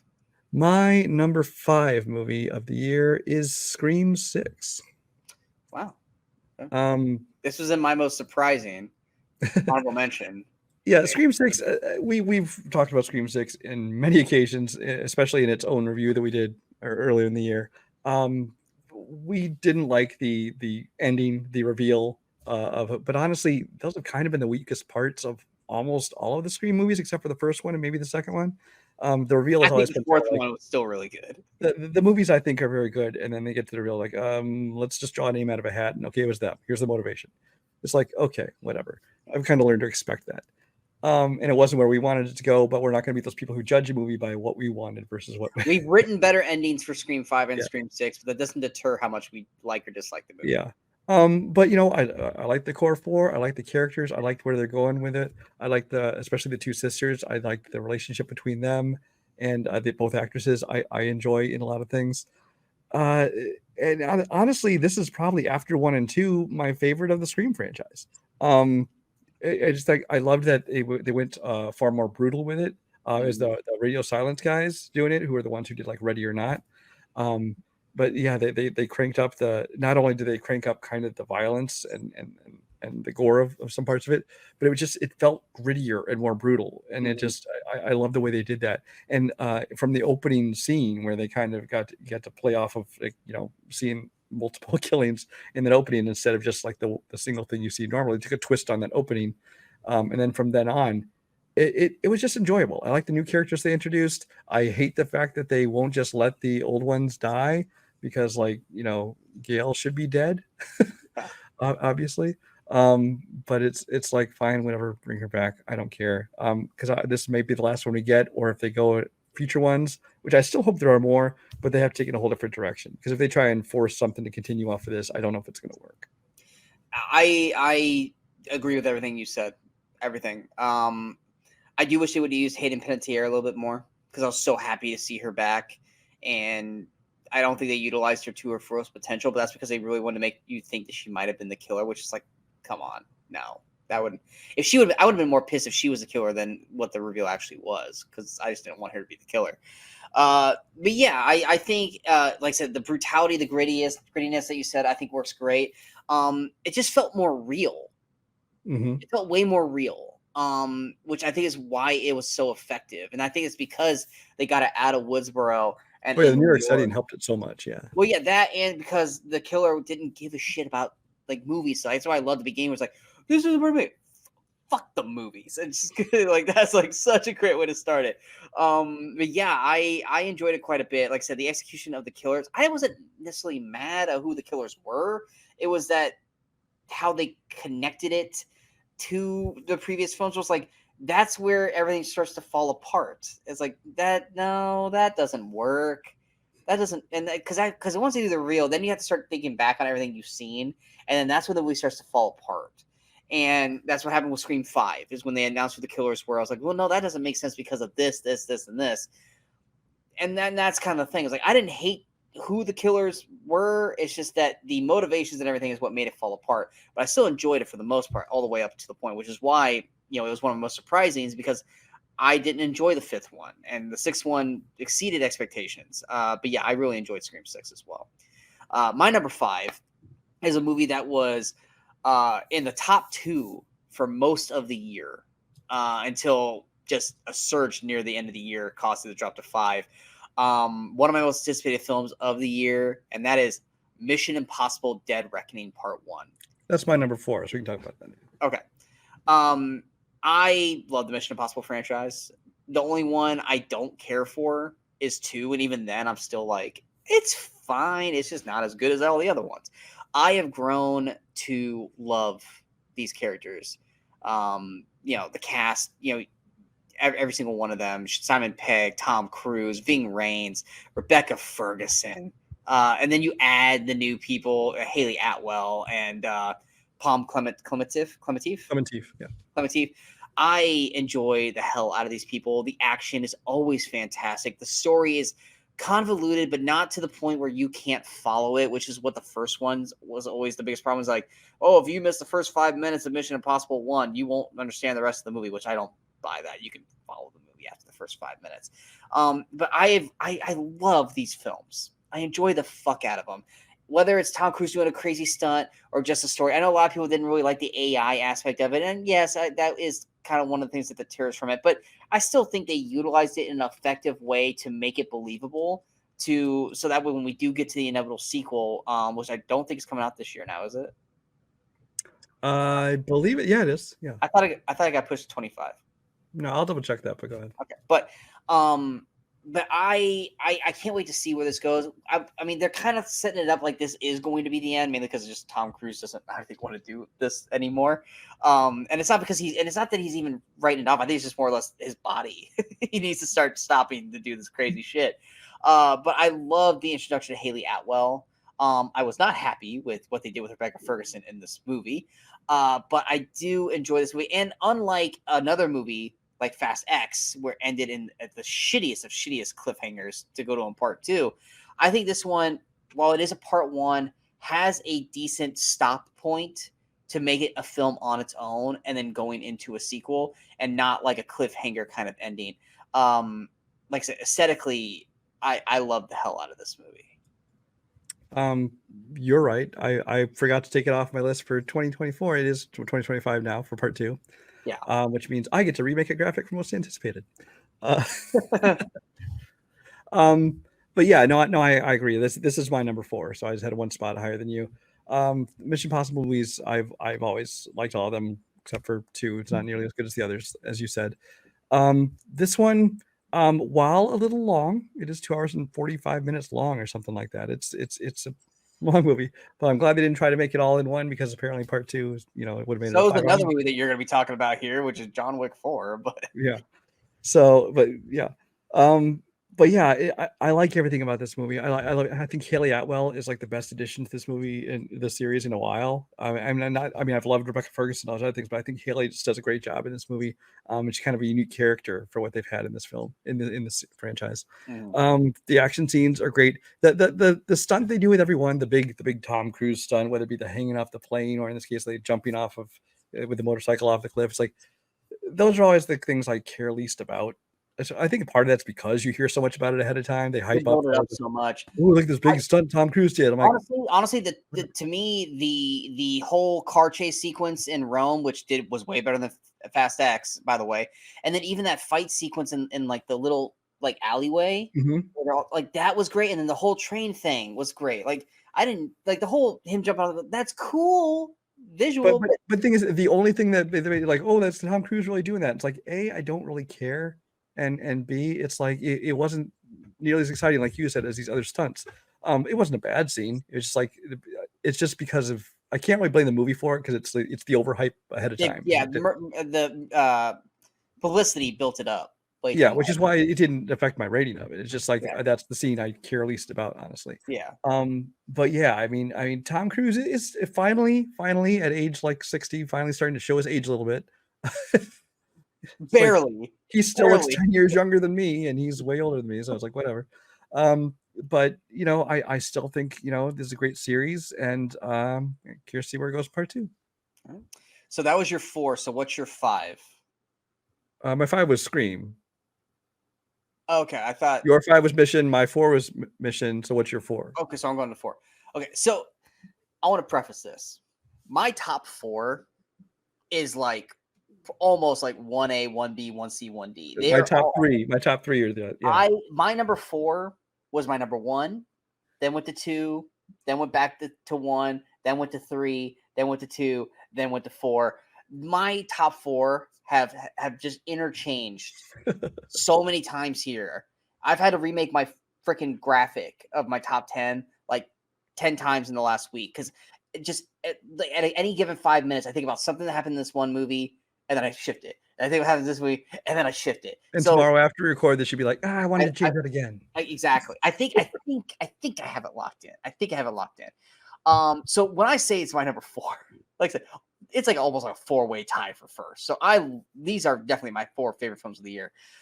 My number 4 is the most recent film that I've seen of the 4, which is probably why I started at 1 and then progressively went down. This is a movie that I have been anticipating for the longest time, and it's been anticipating but dreading at the same time because of the subject matter, and that is Iron Claw. like people who actually follow this channel, you guys know I was a professional wrestler for 14 years. Anyone who's a true fan of professional wrestling, and like I said in the review, not the people who watch just random WWE, AEW stuff right now. I'm talking about the people who were fans through the 80s and the 90s to today. You all know who the Von Erichs are. You know their story. You know their family. Some people might only know Kerry because he was the Texas Tornado in the early 90s in WWF. But you know of the Von Erichs, just like you know who the Rhodes family is and all that kind of stuff.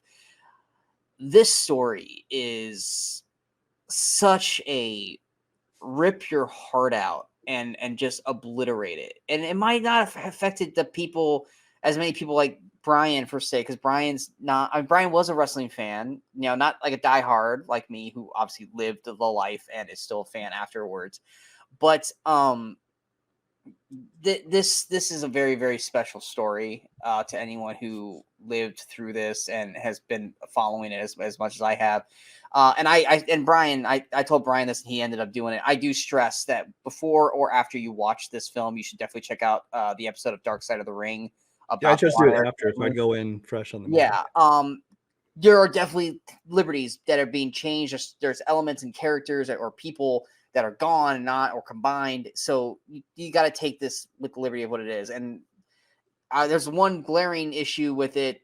Basically, it was just the younger brother who they completely removed from the film. But the director said that, similarities to other things that happened, he just didn't want to make a 4-hour movie that was obliteratingly sad, even though this movie still is really fucking sad.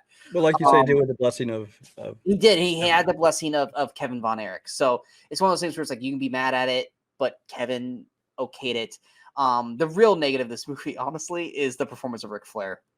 Not the real Ric Flair, but the one glaring bad thing about this movie. Ric Flair. And he's even come out to say that he wasn't trying. That he doesn't understand the hate because he wasn't trying to do an impersonation of Ric Flair. He was trying to do a dramatic portrayal of Ric Flair. It's like, no, dude, you fucking sucked at Ric Flair. You couldn't even fucking do the woo correctly. How hard is it to do a Ric Flair woo? Woo! That's how he had to do. He was like, what? It's like, what was that, dude? It's fucking awful. But that's besides the point. Cast-wise, Zac Efron, fucking amazing in this movie. Brian and I have been waiting for Zac Efron to put on a top-tier caliber acting performance because we like Zac Efron. And we've said that he needs a one performance to kind of put him in that thing. I hope this is it because he's amazing in this. I think he should be nominated for an Oscar. I'm not saying he should win because you have people like Cillian Murphy and others that put on great performances, but he needs to be acknowledged for how amazing he is in this film because his portrayal of Kevin Von Erich is this quiet thunderstorm of just he's the structural building of this family. He has to keep everything together. He's the one that they rely on, but he's constantly being like overlooked and shit on. And he can't express himself the way he wants to or the way everyone else, like his brothers, express.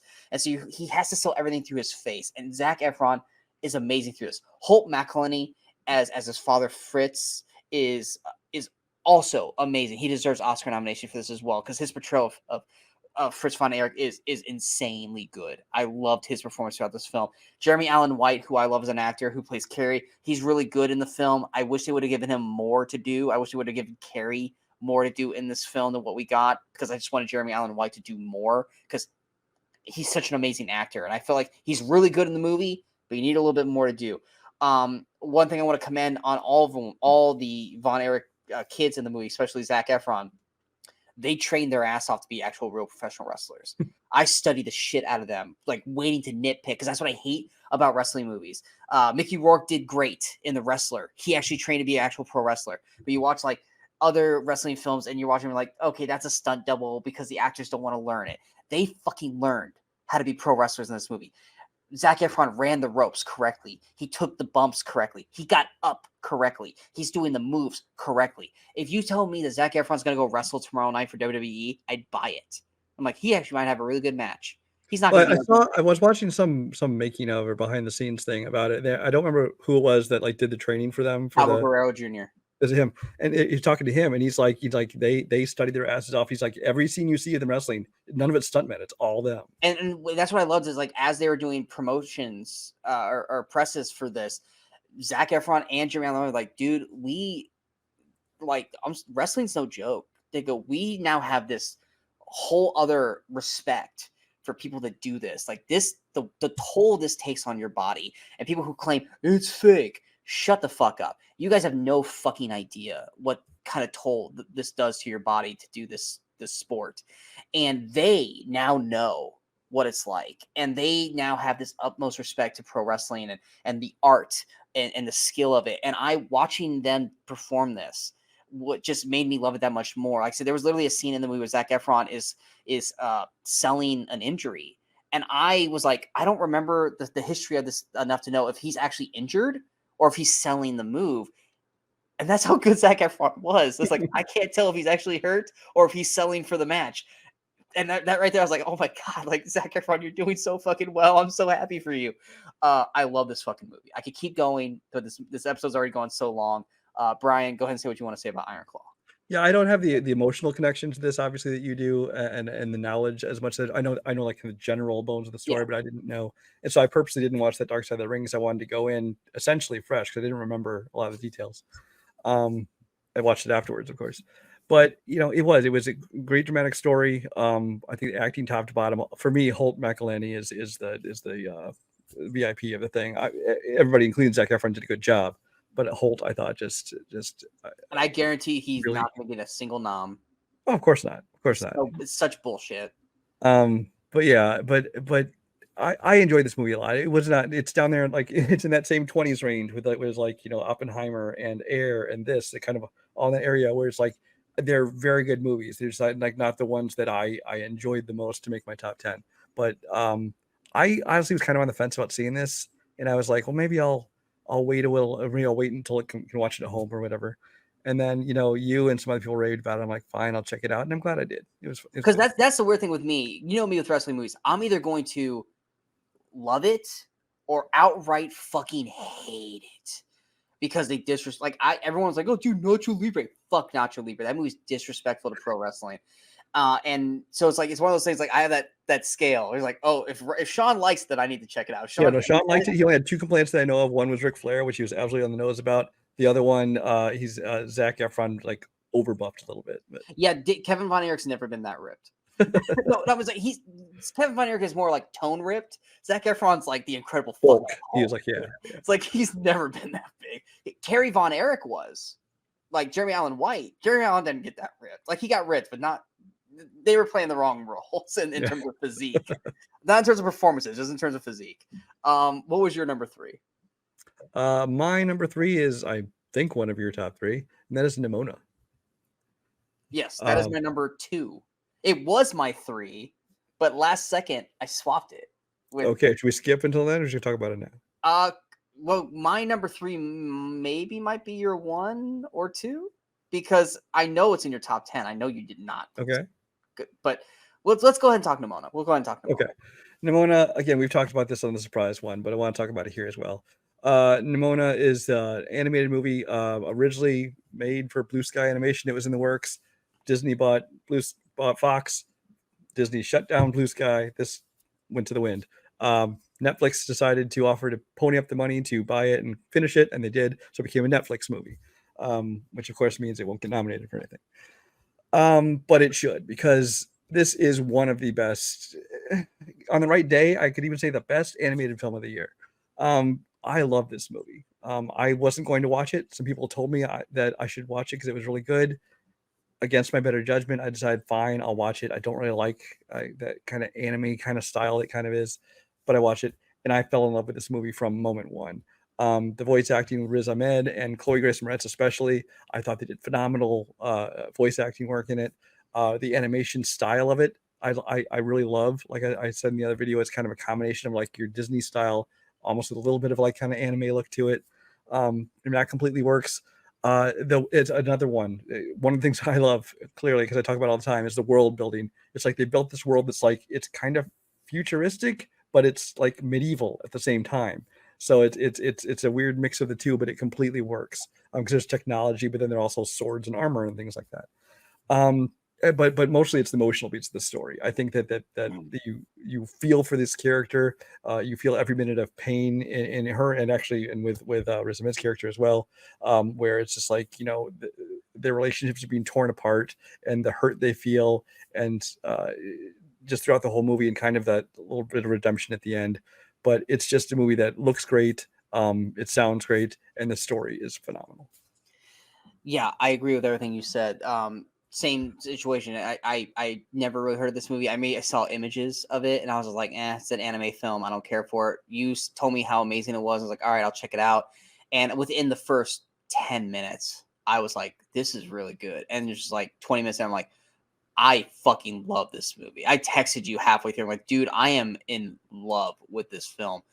And yeah, visually it looks amazing. Like I said, the story is what saves it. Chloe Grace Moretz and Riz Ahmed are awesome together, chemistry wise, for the animation. Like I said, the story of these two people who are like, Chloe Grace Moretz's character, or Nimona, is, she's a monster, and so she thinks she has to be evil. She has to be bad because that's how everyone portrays her, and she really doesn't want to be. She just is someone who's lost and doesn't want to find her way. Where Riz Ahmed's character is someone who's been framed, and he's trying to find his innocence because he doesn't want to be looked that way. He wants to be. He's earned what he's owed in the beginning of the film, and he's trying to get back to that point. And they find each other, and they're at odds through most of the movie, but then they grow to like love and appreciate each other, and this amazing friendship. And it's so well done and beautiful, and it's fun and enjoyable along the way, and it looks great, and the voice casting is fantastic. Yeah, I love this movie. Brian loves this movie. This is probably going to be our number one champion film of the year. We're just going to keep trying to praise people to watch this movie, just like No One Will Save You. It's yeah, like I said, this was my 3, but then like at the last second, I was like, no, I'm giving this the number 2 spot over my number 3 spot, which I'll explain why. Which I think my number 3 might be your 1. It's your 1 or your 2. Like it has to be. So I know what your top 2 are. I just don't know which order they're in. But yeah, let's put it this way: is my honorable mention your 1 or 2? Your honorable mention is my 2. Okay, so I'm not going to mention what my 3 is because my 3 is your number 1. Okay. So we'll talk about that in a little bit. So I'll talk about my number 2 then. Yes, which you mentioned earlier, which is John Wick Chapter 4. Yes. John Wick is a franchise that from the very first movie, which came out of nowhere and blew me away. Again, great world building. Keanu Reeves is playing a great action star, but yet he's not acting invulnerable. He's kind of showing his age. And he can get hurt physically and emotionally and every other way. But it was mostly about since the first movie. So. Yeah. But it's mostly about the action scenes in these movies. I mean, there's a great storyline going through, and they keep expanding the world more and more and more, and it just makes it even more interesting to me. But the action scenes, again, because I love stuntmen who become directors because they stage great action scenes, and in this case, Chad Stahelski is one of the best ones out there. But this thing, but besides the actions, though, what got me about this movie, honestly, is this movie. First of all, looks phenomenal. There are so many frames in this movie I look at, and it's like, again, it's just like, it looks like a painting. Just the way he uses color, the way he uses framing, the way he uses the way he stages things together, and it just looks beautiful. And I said in one of my reviews, I'm like, if this movie doesn't get nominated at least for Oscars for cinematography and for production design, then the Academy is just straight up prejudiced against action films. Because I mean, they acknowledged it for like Mad Max Fury Road, and they should for this as well. Because this movie, the way, not only the way things look, but the way they're filmed is is beautiful. It's perfect. The sound design the same way. I mean, the sound from the opening booms of him like punching the boards all the way through the fight scenes, everything. Yeah, it sounds great. So on technical level, this was one of my favorite movies of the year. But then as far as the characters and the story, it's like they introduce, just like every John Wick movie, they kind of expand the world more, and they're adding more characters to it. And while Donnie Yen's character, I found the whole blind thing where people can just like do these supernatural things. It's kind of like stretching the limits of your. I am one with the Force. The Force is with me. Yeah, but you just go with it. And but I just loved everything about this movie.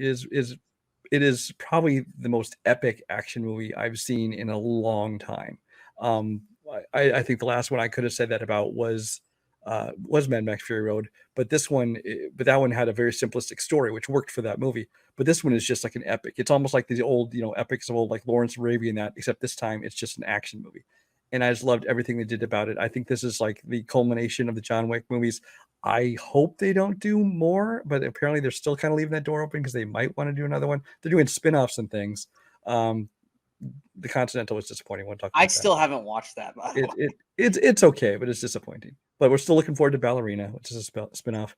But as far as the John Wicks proper, I kind of hope that this is where it ends, because this is like the perfect ending to it. Yeah, this movie is awesome. I mean, like I said, the visuals, like you said, like is it Continental Tokyo? Is it Tokyo? It's Kyoto, I believe. Kyoto. The scene where he's out there on the deck and like the red tree and the visuals, and then you have the moment where Donnie Yen's fighting fucking Scorpion. What's his name? Hiroyuki Sanada. That scene where they're fighting like that on the little bridge, and I was like, it looks fucking beautiful. And then you've got the whole staircase fight, and then there's when they're fighting in the building and the camera shooting from the ceiling. Oh, that overhead, that video game shot, essentially, where it looks like you're playing a video game where you're going from room to room. So that is beautiful, amazing.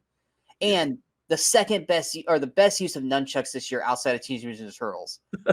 Like, and just even that room, everything just looks pristine in this film. Action, obviously, the action looks great. Like I said, the only thing that knocks it out of the top 10 into honorable mentions is like that 20 minutes in Act 2, where is it when he goes to, was it Berlin? Is it Berlin where he goes? Yeah, where he, where he beats Scott Adkins. Yeah. Yes, the fat suit Scott Adkins. The fat suit served no purpose. I'm a little that I will say. Where he like goes and like it's like he has to like meet up with the family or whatever. Like that whole, like I'm watching, I was like, is this needed? I don't think this is needed at all. And then he does Scott Adkins fight, and then like the fight in the club where it's like he's literally like shooting and killing people about these group of people, but they're in a dance club and they're just like,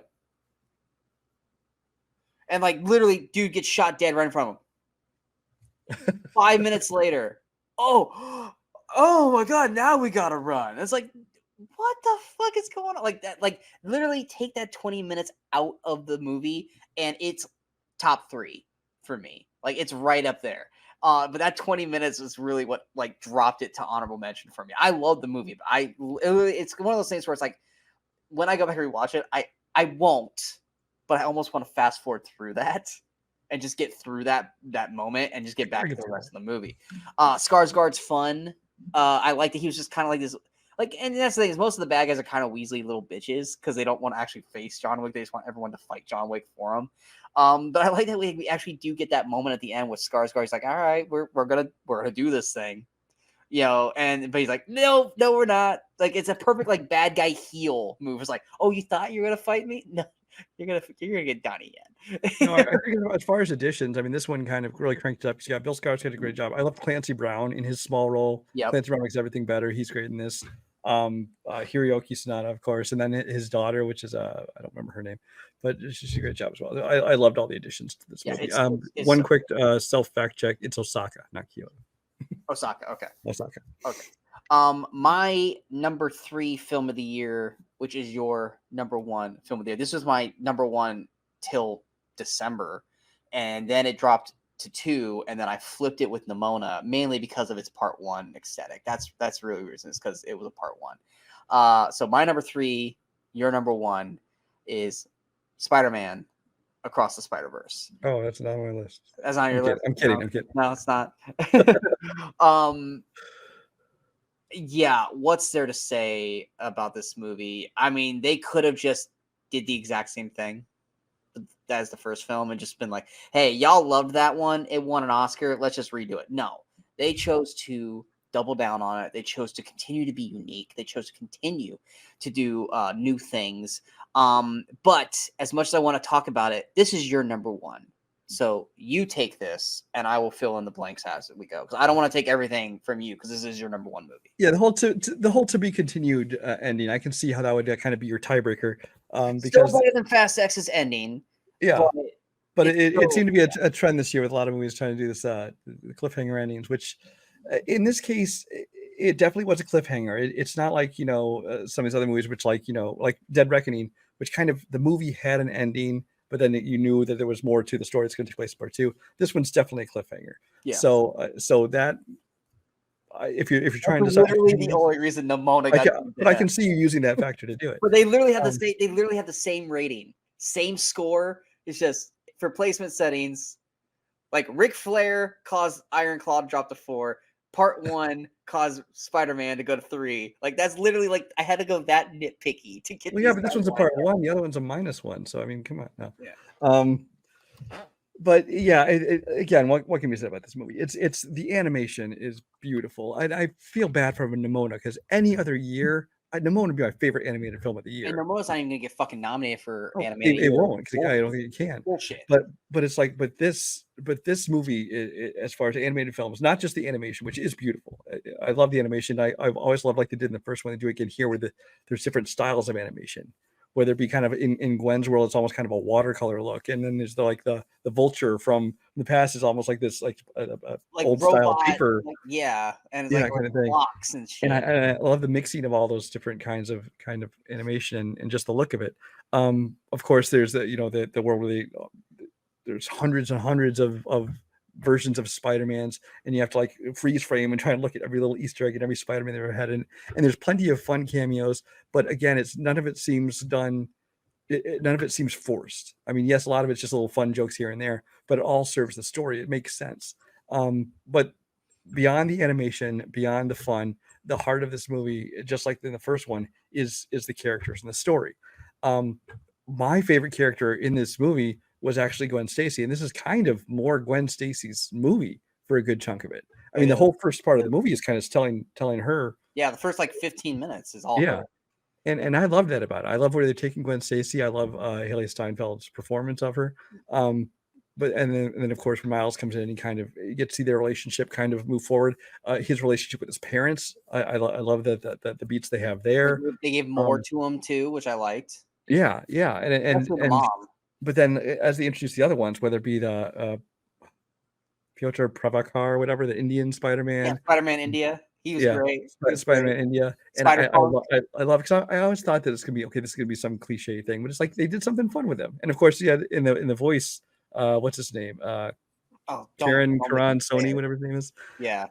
He was perfect for it. But yeah, it's just I went into the first Spider-Verse with no expectations and ended up loving that movie. And then I came to this and like, okay, they're trying to cash in, they're making a sequel. I'm like, I actually love this one even more than the first one. I agree. And I'm very anxious to see where it's going to go from here. Yeah, Spider-Punk. I didn't think that would work. Yeah. That looked great. Jason Schwartzman as Spot. I thought he was going to be a joke villain, and them utilizing him as a joke is what made him better or made him stronger. Yeah.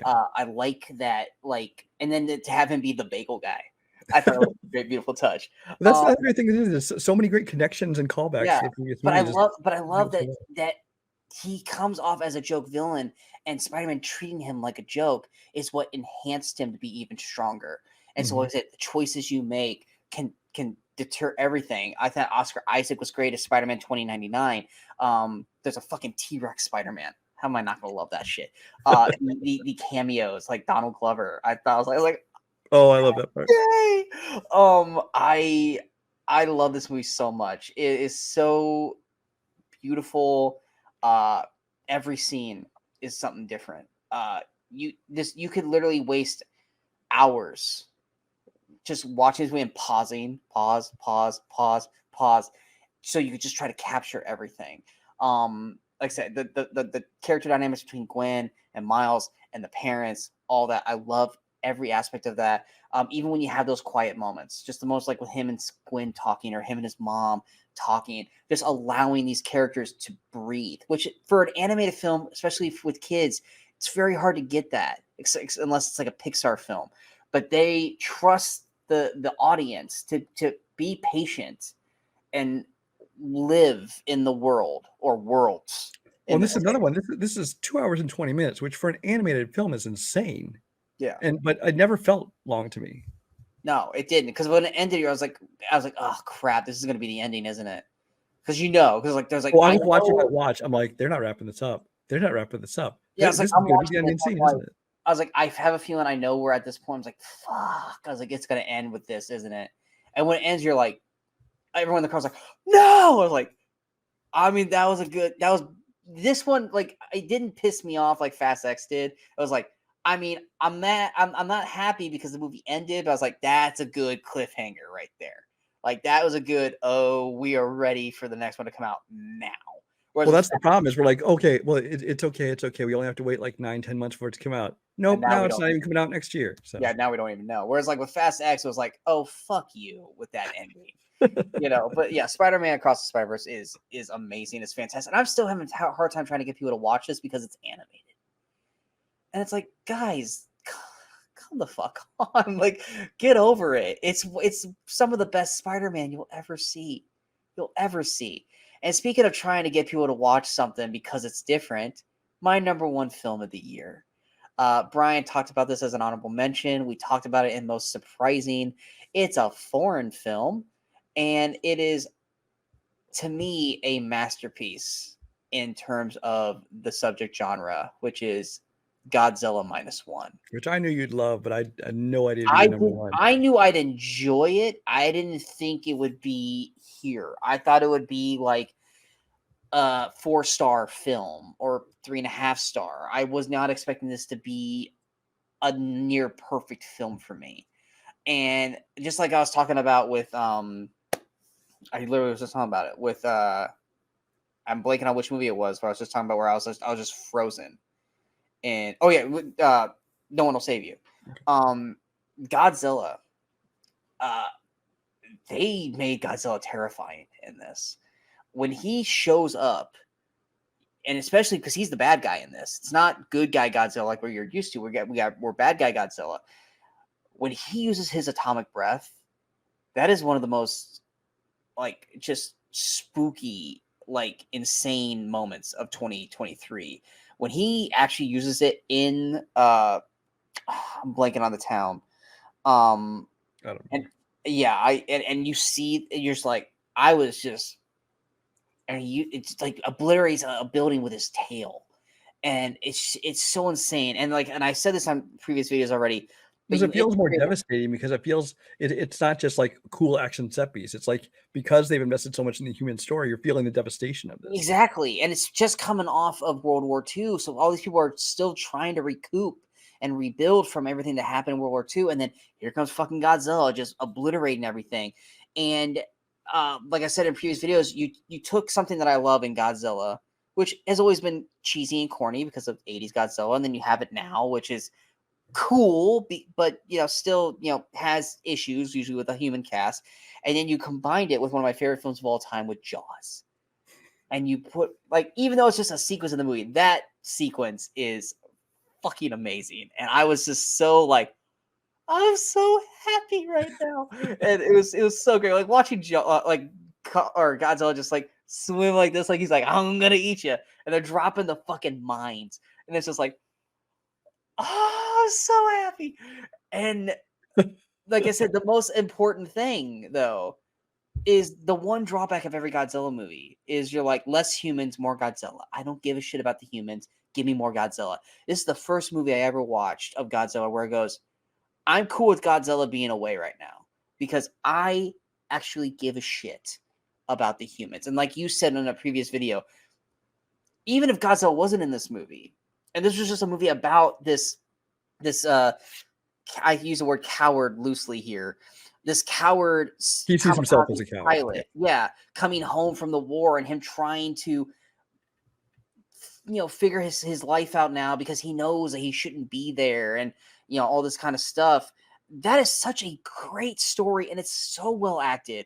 And the cast around him, his friends that he meets on the boat, and the scientist guy, I love that dude.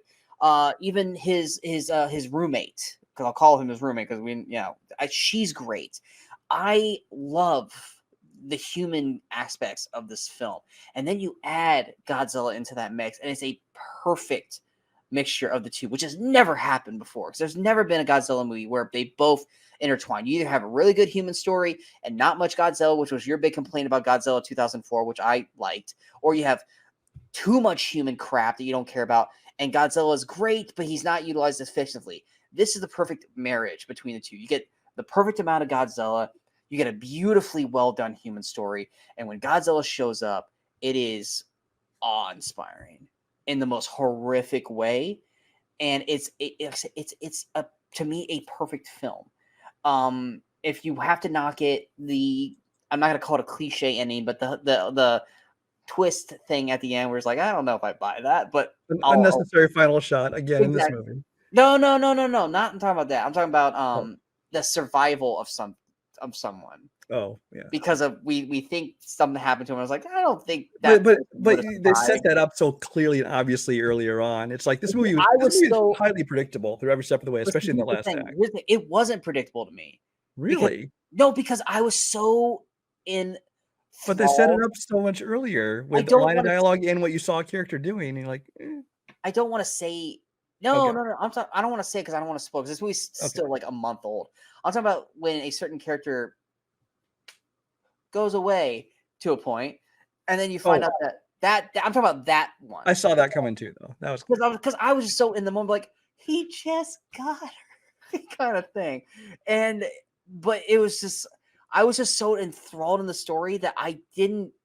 That normally when I start like you said, oh, I'm seeing this coming a mile away because I'm not because I'm like I'm watching, but this I was so in it that I wasn't catching that shit because I was so lived in to this world and to the story and the acting and just everything about it, that when that predictable stuff happened, it wasn't there for me. So it came out of left field for me. And when you got that moment at the end where with the engineer, I'll say that. And I gotta speak loosely because I want to spoil that moment with the engineer and the main character, and he says, "You need to blank this." And I got emotional in that moment because of everything we seen before. I was like, dude, this is killing me. Like I love this. I love this fucking movie, and I wasn't going in expecting to love it. I expected to like it. And was completely blown away. And that's why it's my number one film of the year. I'm just glad that you enjoyed it because I'm not having to No, like argue I with did, and I've of course only seen it the one time. you. Yeah.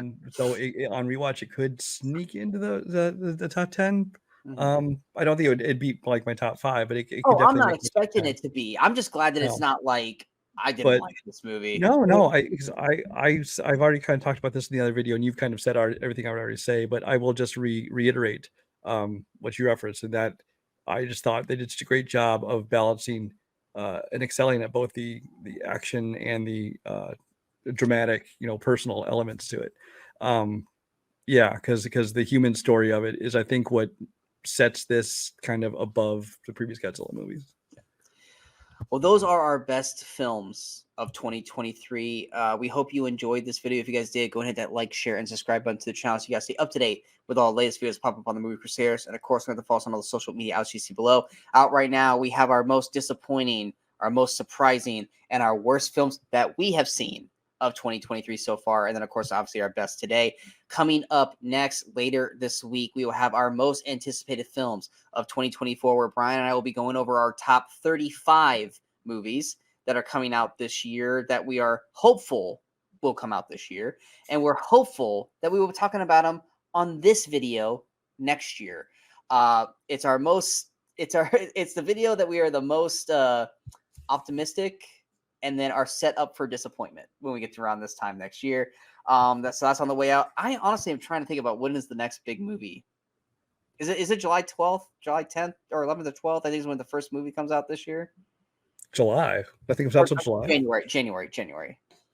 Um, no, I well, think. the second week of January has a bunch of stuff. I mean, none of them are huge, I but mean, like Book of Clarence, Mean Girls, The yeah, Beekeeper, Self-Reliance on Hulu. Hopefully, maybe our first good Hulu movie of the year. yeah, Um, but so there's like a lot of. It's not a dumping ground like usual. It seems like there's a lot of good movies coming earlier in yeah. the year. So unlike January, how we normally are just like, oh yeah, you won't see us for like a month, guys. Bye. We're probably gonna have a week off after our anticipated video, and then we'll probably be back on stuff.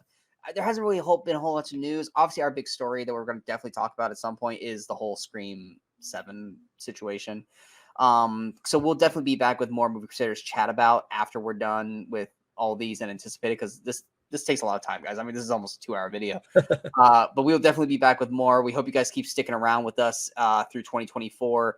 Obviously, our next big video, which I don't know if we're gonna be doing it in January or February, is our 3rd annual Movie Crusaders Awards. That's gonna be a long discussion between me and Brian. We have to narrow this stuff down. It's gonna be tough. It's gonna be tough. This is actually one year where it's like we actually have been keeping thorough track throughout the year. That's gonna be a long discussion, but I'm excited. I'm excited for this year.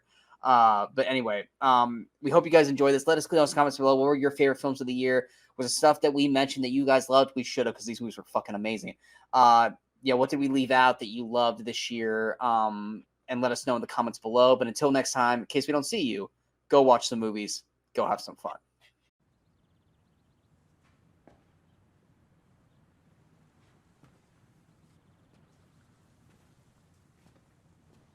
You're still here. It's over. Go home.